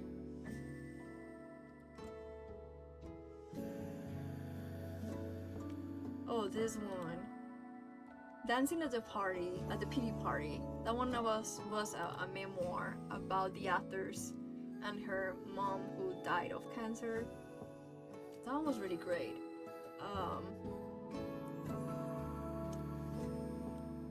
I definitely recommend it.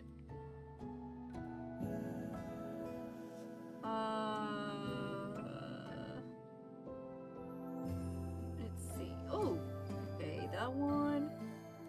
Oh, that was really sweet. Or Subway Baby. It's more like I guess not a graphic novel. I feel like it's more like an illustrated book for kids about the true story of the little baby who was left on a subway and the gay couple who found him and adopted him. That was also super sweet.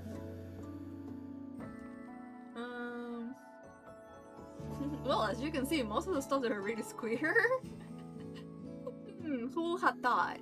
Who will have a guest? No one will have really guessed, right? My Rainbow.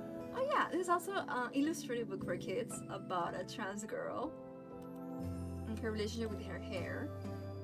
I think she was also autistic, so it's also really wholesome. Ooh, okay, Monstrous.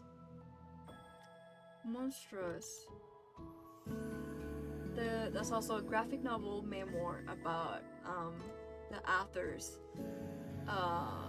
experience as a transracial adoptee and also as a queer person, because I think they also were exploring their gender. That one also top read for sure. Oh wow, it's like kind of tight now. Surprisingly, I don't really have a lot of buys. I feel it's very hard for me to feel very strongly for something to be like hated, not like it at all. So I'm mostly like, I feel like I'm mostly rating things in like a positive way instead of badly. I'm not that hard to please, you know? So when something really displeases me, it's like, wow, you really, how do you manage to do that? Okay, oh, Lunar Boy, oh, okay, this one was so, this graphic novel, oh my god, loved it so much. Also about, I think it was a trans boy in this kind of futuristic, yeah, it was like a kind of futuristic setting where he came from the moon and he was living on Earth, and he ends up like feeling out of place and meets other people in that community, in the queer community. It's like, oh, this one was so wholesome. Really gave me like Steven Universe vibes. That one top, yeah.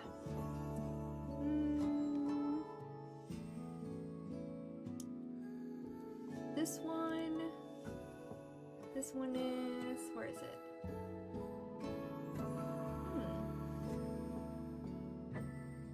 Where is it?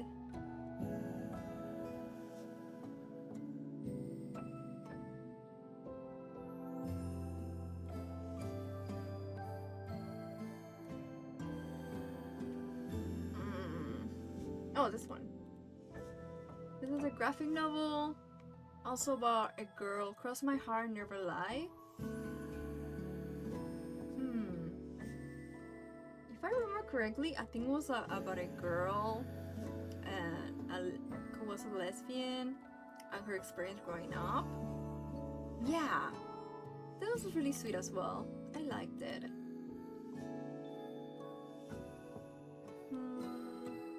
No, wait. Why am I picking that one? Where is it? Oh, this one. Didn't love it, but recommend. And of course, what's it called? Girlmode. I feel like I'll upload and it's okay. I won't be too harsh on that one. And Mismatched, yeah, recommended. Matchmakers, also recommended because it was really good. Ooh, okay, Estrella Roja. That just means you're good at picking books. Aw, thank you.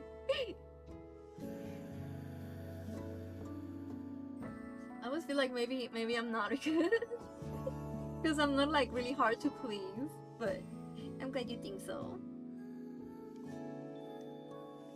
Didn't love. Oh wait, where was I? Oh yeah. Or what? No wait, where was I? Wait, what? Wait. Oh yeah, Estrella Roja. Where is it? Completely forget. Where is it? Oh, this one. Yeah. Estrella Roja. Oof, this graphic novel was so good. About a couple girls in Texas, I think. Obviously sapphic, and about them researching the mystery in the town, which is based off the myth of La Lechuza. Really enjoyed that one as well. Where is it? Here. Top read, for sure. Well, I keep repeating that. Okay, ooh, Homebody. Okay, Homebody. It's also another memoir by a trans man about finding home within his own body. It was really sweet, and I love the art so much. Definitely recommend. Am I missing graphic novels? Ooh, wait. I am missing a graphic novel. Well, yeah, like where is it? This one. Okay, this one. Where is it? What's it called? Oh, this one. Other Ever After, which is like queer reimaginings of different fairy tales. That was really good. Also, Didn't love it, but recommend. It's very, very great art, and I like the stories a lot. Ooh, okay, the sequel of the what's it called?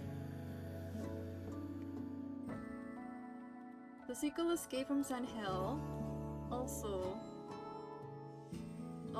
recommend.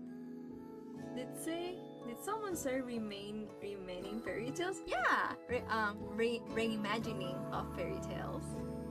Is this one? Where is it? Where? What you left it? Oh, this one. Yeah.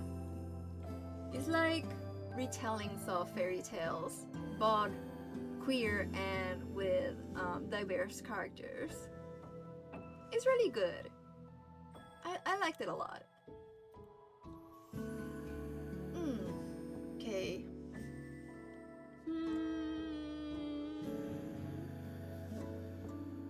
Okay, making sure. Okay. Yep. I think that's all for graphic novels, illustrations, manga. Yeah. Okay. Now for actual books.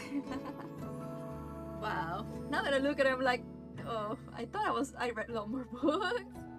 This is what happens when I read too many books and I don't finish them. Because I do have a lot of books that I start, I just never finish them. I need to be better at that next year. Okay. Oh yeah, that one. Ah, no, what am I doing? Okay. That one is Dark Places by Gillian Flint. It's okay. Like I said, I didn't love it as much.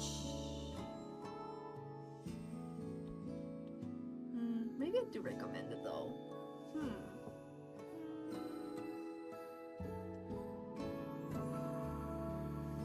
That's still a lot of novels. You think so?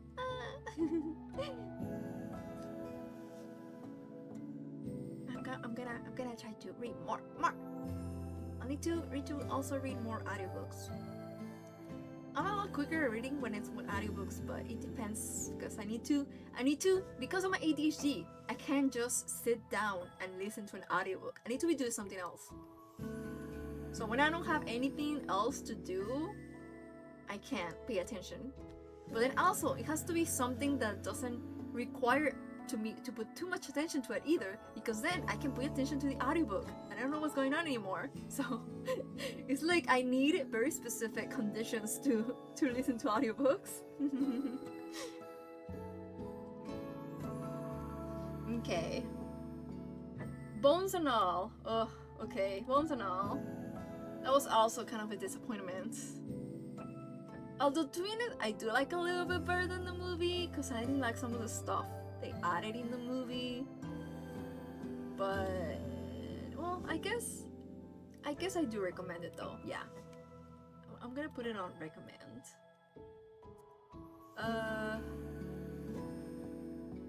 Things have gotten worse since we last spoke. That one also. I'm between maybe recommend, but also between it's okay. I remember seeing the death counter for Bones and All, the movie version. Really? How did that go?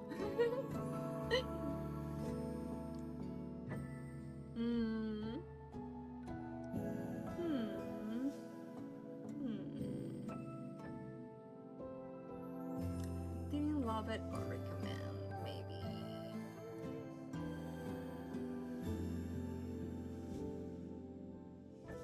I guess, yeah, I guess I recommend it. It's okay. It's nice. I mean, it's creepy.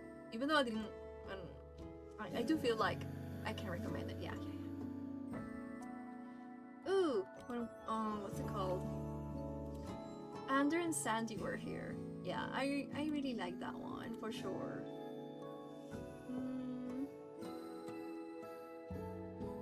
Yeah, top read. It's nice. It was nice to find some Mexican non-binary representation. especially because I love that the author is from Texas, so I do recognize the places he talks about. I think very few people died actually. Yeah. I feel like more people died in the book actually. I don't think about it instead of the movie. Accountable. That's the one I mentioned earlier. Yeah, recommended.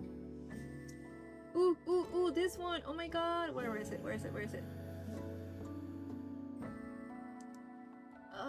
Where is it?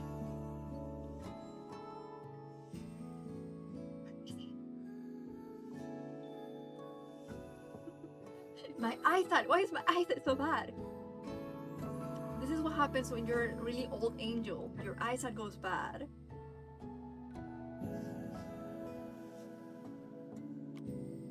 I'm a grandpa. I feel like a grandpa. Why don't I see it? Where is it?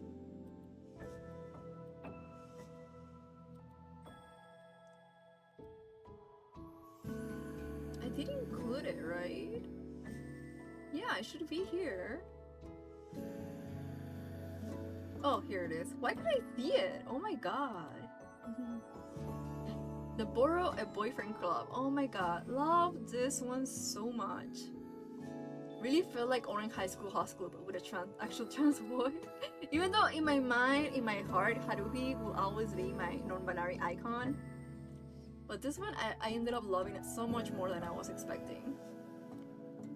So that was on my top. Having red irises and white pupils does not automatically mean good eyesight. Wait, my pupils are white? No! We're both doomed with bad eyesight. Okay. You know, maybe I should have deleted the stuff that I already took from here, so I wouldn't get so confused. Anyway. The Spirit versus Teeth. Also top. Really loved it. Lie Until It's True. I didn't like it. I guess I'll put it on It's Okay. Yeah. There Is No Ethan. Oh my god. That book was wild. I felt it was like watching a true crime documentary but in book form. This book, oh my god. I still think about it sometimes. There Is No Ethan. That one definitely top nonfiction. Well, I feel like most of my nonfiction this year was top actually. I really love nonfiction. Ooh, wait. Where is it?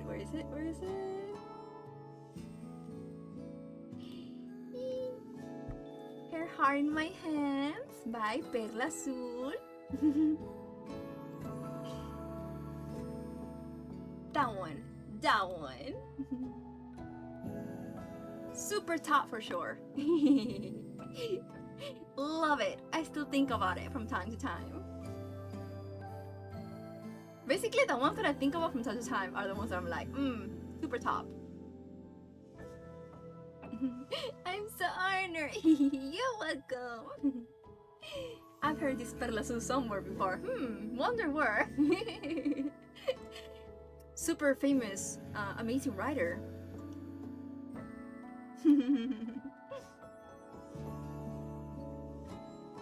That I need to read more of next year for sure. Once I get out of my reading slump. Okay, oh god, that one. Where is it? Ugh, Temporada de Huracanes. The biggest letdown for a book in Spanish. For a Mexican writer. I really thought I was gonna like this. Bye. Goodbye. Bachelorette Party. Also biggest bye. Bye. Go away from me. I don't wanna see you. I don't wanna think of you. Even thinking about this book is a waste of my time. Not even spare a single thought, even though I'm still doing that right now. That's how much I hate it. Next one.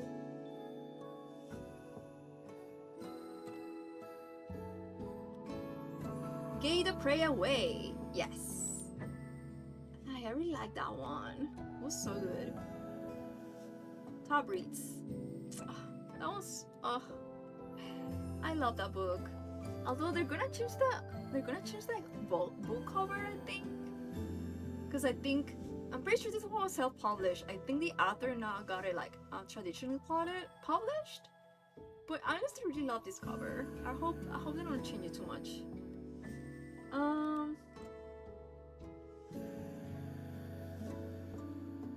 Remind me to hate you later. Yes, that one also I feel like it's a top. It was so good. Really made me feel things.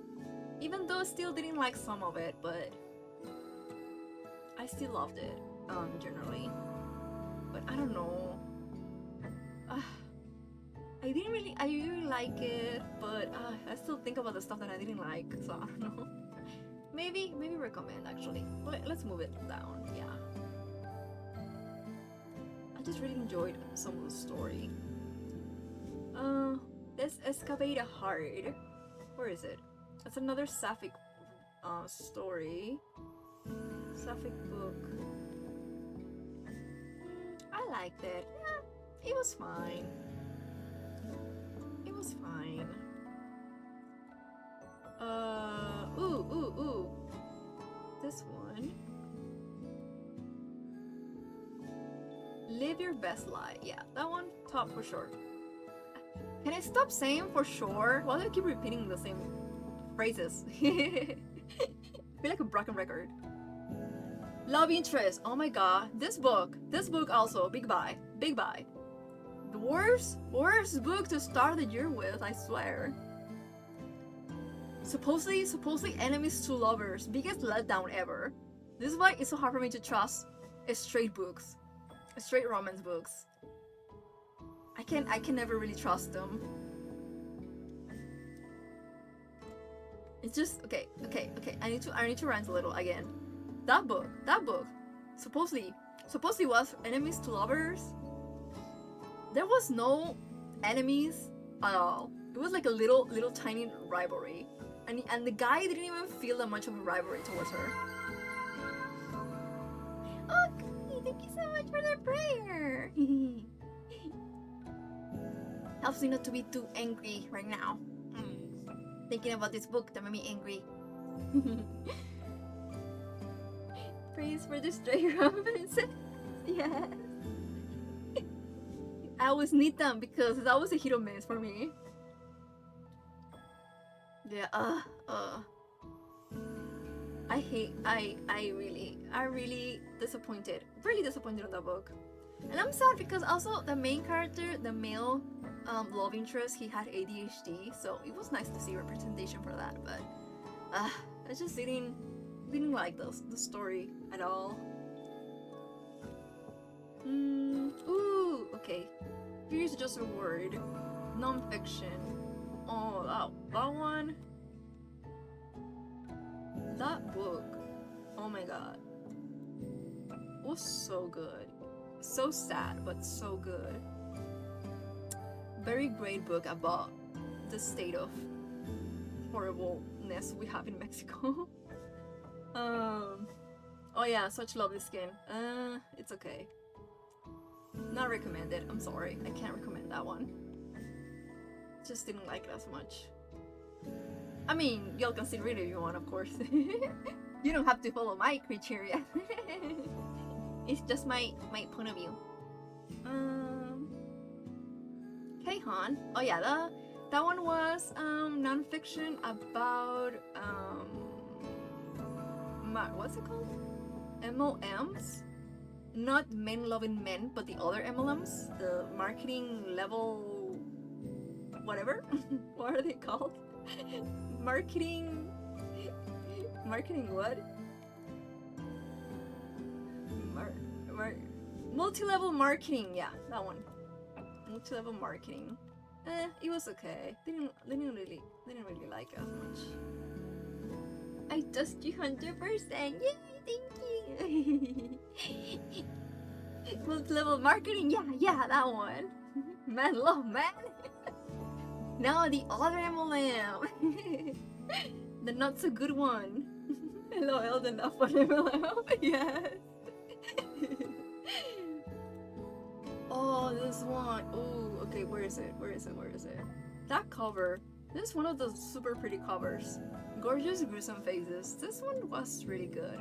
Also Sapphic young adult book about K-pop trainees. Oof. Really like this one. Top read. Top read for sure. And what I keep saying for sure. Stop repeating yourself, old man.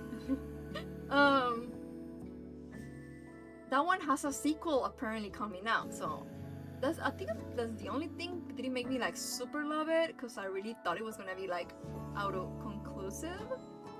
But well, I guess we're still gonna have more.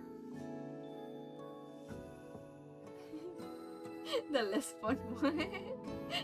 Ooh, How to ADHD. That one's also super good. Perfect for my fellow ADHDers.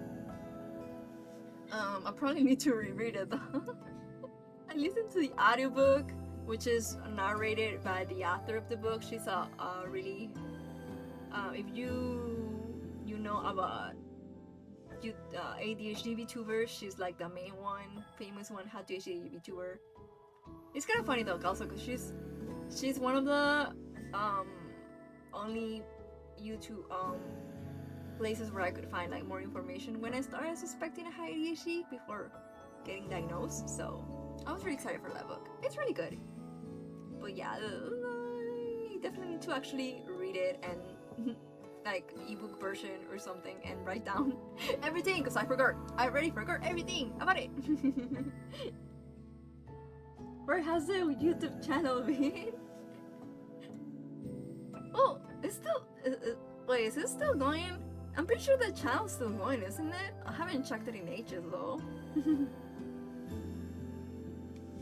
Oof, this book. Oh my god. Liliana's Invisible Summer. Oh, this book wrecked me emotionally. Amazing non-fiction book as well. Top, for sure. Ah, stop saying that! Stop repeating yourself! I swear it just materialized as soon as you throw it up. No! It's been there for ages. I literally used to watch it like years ago. That or I saw it once and forgot. That seems more likely then. Ooh, Chlorine. Oh, this book. The book about mermaids, sapphic, body horror. Oh, love that one. Love it. Love it. Love Across the Border. Another non-fiction that I also really loved. Perfect if you want to learn about the history of borders and immigration. Oof. Top. I'm reading that one during Mermaid. Yes! I'm so excited for you to read it. Oh, to know what you think of it. Seeing such a good mix of books here, I definitely need to read more non-fiction next year. Oh, I'm glad you think so.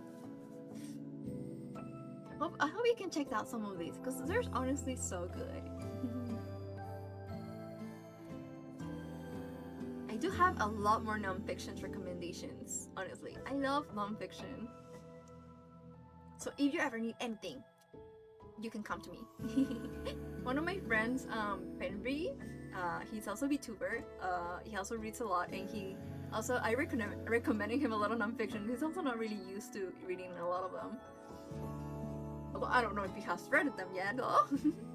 But I really have a whole list of really amazing non-fiction that I really like. Let's see. Ooh, this one. Wait, what's an opening? Against Techno-Ableism. This one was also really great. Very enlightening, and about a lot of how technology and ableism can intersect and what we can do to improve things. It's not really a top read for me though, but I do recommend it. I think it's really great. Magican Girl. Where is it? Where is it? Magical Girl Tires. I really liked it, honestly. But it wasn't a top read like I thought it was gonna be. Maybe, I don't know if it's a writing style. Maybe it was just not really for me. Even though the cover is so beautiful. And obviously the plot and the fact that it's sapphic is what I was so excited about it, but I'm gonna put it on. Didn't love it, but recommend.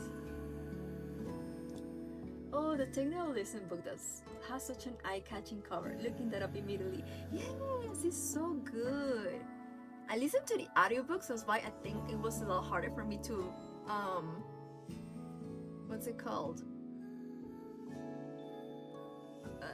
Understand some of the stuff, but I really need to go back to and actually read an ebook version so I can learn a lot better. But I feel like it's very, very informative and really, really great. Oh, oof, this one. Oh my god, oh my god, oh my god, where is it? Where is it? Where is it? Oh, Jawbone, oh my god. The toxic Yuri levels on this. The horror. Ugh. I'll never shut up about it. Never shut up about it. It's funny. Basically, almost everything here is either sapphic or Yuri. Well, who would have thought?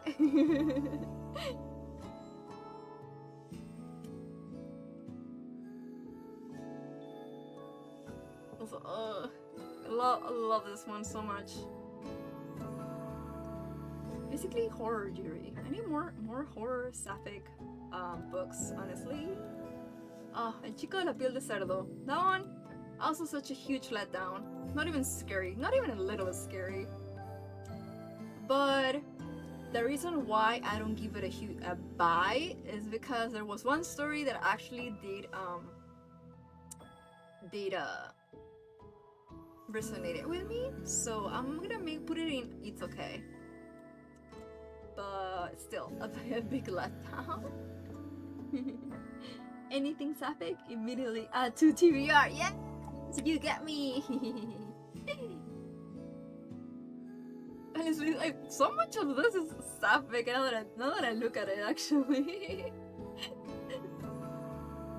I feel a bit bad because I think I only read like two MLM young adult books, but most of the books that I read were either sapphic or had some straight in there, but it's not really like the focus on it. Oh wait, no, there's 3 if you Angels Before Men. Well, yeah, most of this is sapphic. Oop. There's actually, I actually had more MLM books that I was reading, but I just didn't finish them. I had the holiday ones that I was reading. I need to go back and finish them. It's okay, we all have our preference. Me, who only reads fantasy books. Yes, all of us have our reader preference. Chew. Ooh, what fantasy books do you recommend then? I need to read more fantasy. Actually, I was thinking of finishing a fantasy series that I didn't finish last time, but I was really loving.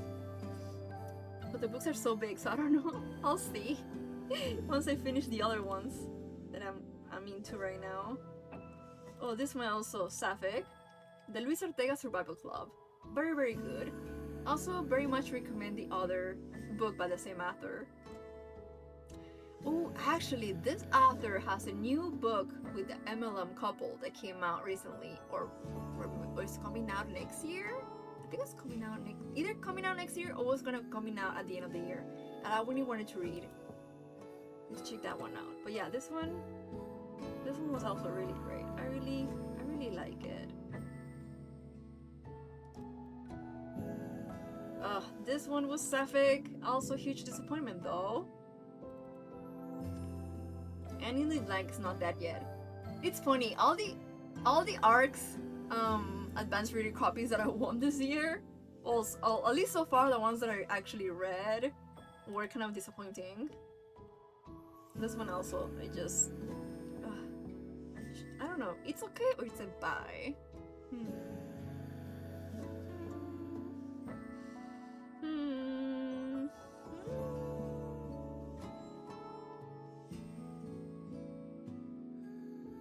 I guess it's okay. It wasn't so outrageous. I'll just put it in it's okay. Ooh. Bachelorette number 12. That one really liked it.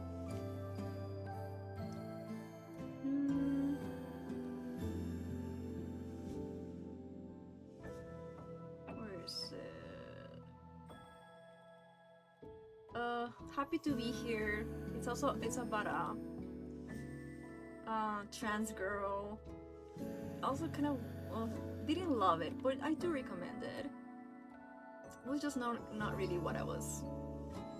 It was just some stuff that I didn't really like, but it was good overall. The 57 bus, top definitely. Non-fiction. It was my first time reading non-fiction young adult books, but I feel like it was really good.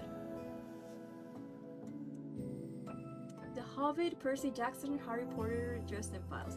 Ooh, okay, Harry Potter I did read a long time ago. Percy Jackson, I did read the original ones. I never continued the Heroes of Olympus. I think I only read the first two, so I need to go back to that actually. Dresden Files I never heard of, but I'll check it out. And The Hobbit, I feel a bit intimidated by the Lord of the Rings in general, because I feel like it's gonna be hard for me to understand because of my English. Ooh, Ride.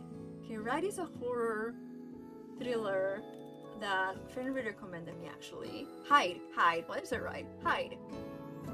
About people who go hide on this abandoned park that supposedly they're gonna be winning up a money prize because they're like on a TV show or something, but obviously something very fishy is going on. That one was good. I liked it. Recommended. Not a top read, but recommended. Delicate Condition as well. Not a top read. But I still recommend. I think it's still good. Ooh, okay, this one. Oh wow, that one's the tier list. It's gonna be a bit faster than I thought it was gonna be. Throwback was also really good. About a daughter, Asian American girl who goes back in time to when her mom was a teenager. So she meets her mom as a teenager and becomes her friend because she wants to help her change some of her past that made her have a really bad relationship with her grandma in the future. Yeah, we'll recommend for sure. That thing for sure. Okay. Ooh, Pieces of Me. That one, it's a book about young adult book about a girl with DID, dissociative identity disorder. I thought it was good. Breakup from Hell. That one also. That one gives me. I'm gonna put it in. Wait, where is it? Breakup from Hell. About a girl. New Latina girl who sees the guy from. Wait, how was it? There was, I guess,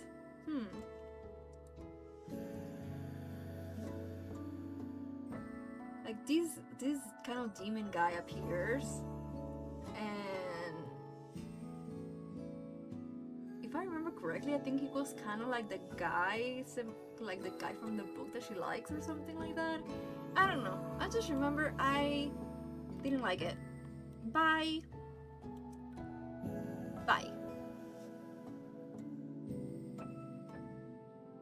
Alternatively, there's stories about King Arthur, Beowulf, and Charlemagne. Ooh,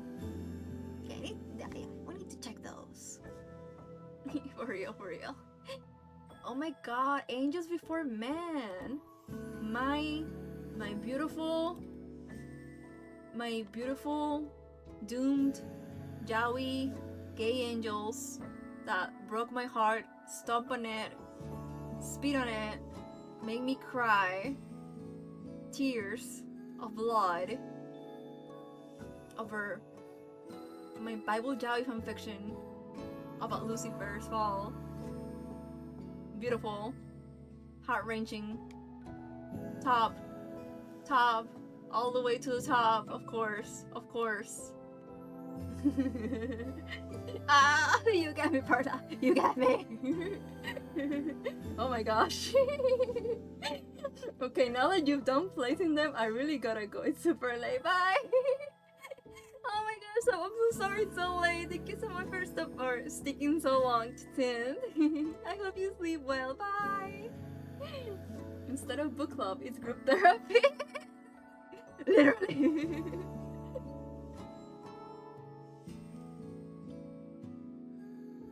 Group therapy. Everyone who reads those books need group therapy. Ugh, okay. So yeah, this is basically my whole tier list.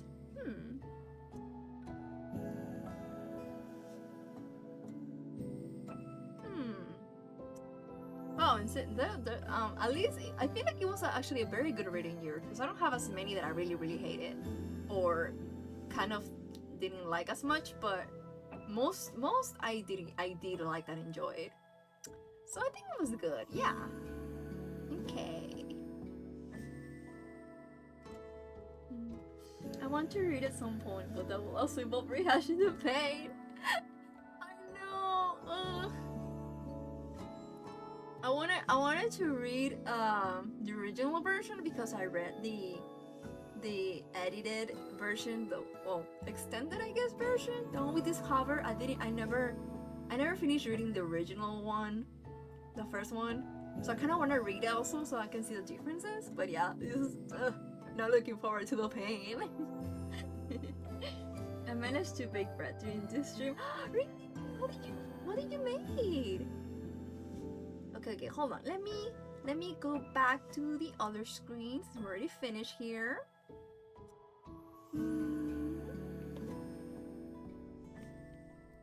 Okay. Wow, that was really long. Well, longer than I was expecting. But we managed to read all of it though. Well, read. Why did I say read? I mean, we managed to talk about everything. Yes. Just a simple loaf, and it took almost 4 hours. Oh wow! I bet it really looks delicious though. I want some loaf, please. Share with us. I never made bread. Well, I think the only bread I ever did was like pan de muerto, but it's not really like the original recipe. It's another recipe. It's like a healthy version. But I want to learn to make actual pan de muerto someday. There's a pic on Discord. Oh really? Okay. Let me check. Where is it?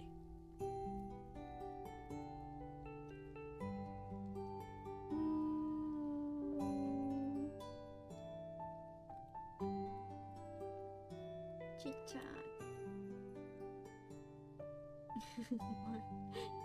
Oh my god, looks so good! Cassiel's best by working into it. Aww. Looks so yummy! I wanna taste it so bad. Okay. Oh, before we go, let's see if we can rate someone. It's already kind of late though. Well, good thing I decided to wing it with the rest of my notes instead of, because I feel if I had been trying to write the rest of my notes, I would have started stream like at like 9 p.m. or something. I really need to stop doing everything at the last minute. This is the most beautiful love, right? Oh, it looks so good. Okay, let's see. Who should we raid?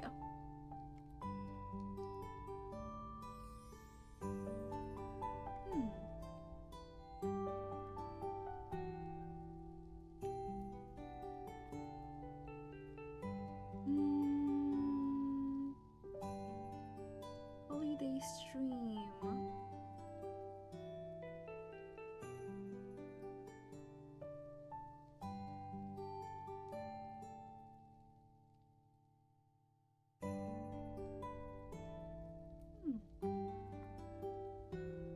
Let's see.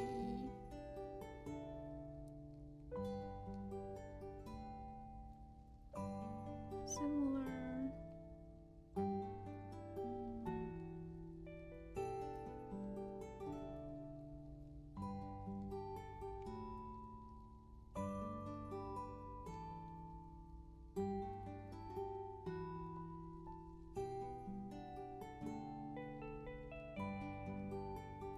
Oh well, I see someone.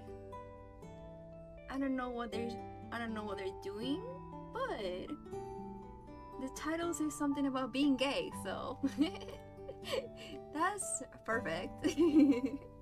Especially if you're talking about so much queer books and manga just now. Ay, thank you so much for the hug, Perla. Thank you for streaming. It was super comfy as always. Aw, I'm so glad you think so, Foodie. Thank you so much, everybody, for staying so long. This was a lot longer than I was expecting. But it was really nice. Okay, let me just put the right message before we go. This rate message is for people who have subscribed to me, because I guess only I think that's the only way to use the follower emotes on other channels. And this for who hasn't subscribed but still when I join with the rate message.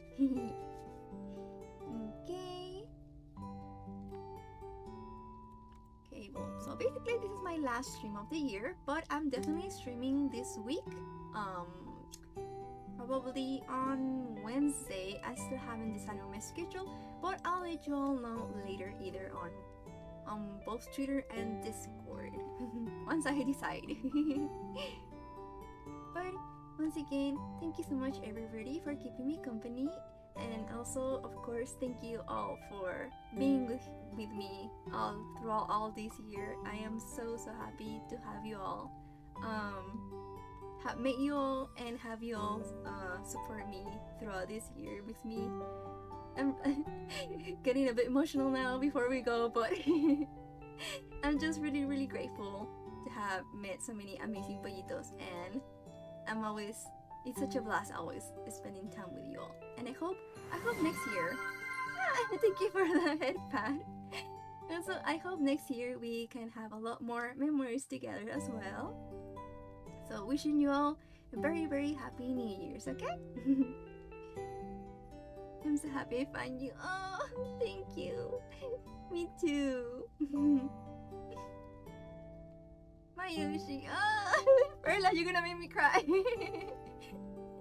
Oh, I really appreciate you so much. Okay, I hope. Well, we're gonna rate in a little bit. Like I said, so get ready to grab your rate message, and I hope you have a really good night and really happy New Year, and hope to see you all next time when the library opens. Bye bye.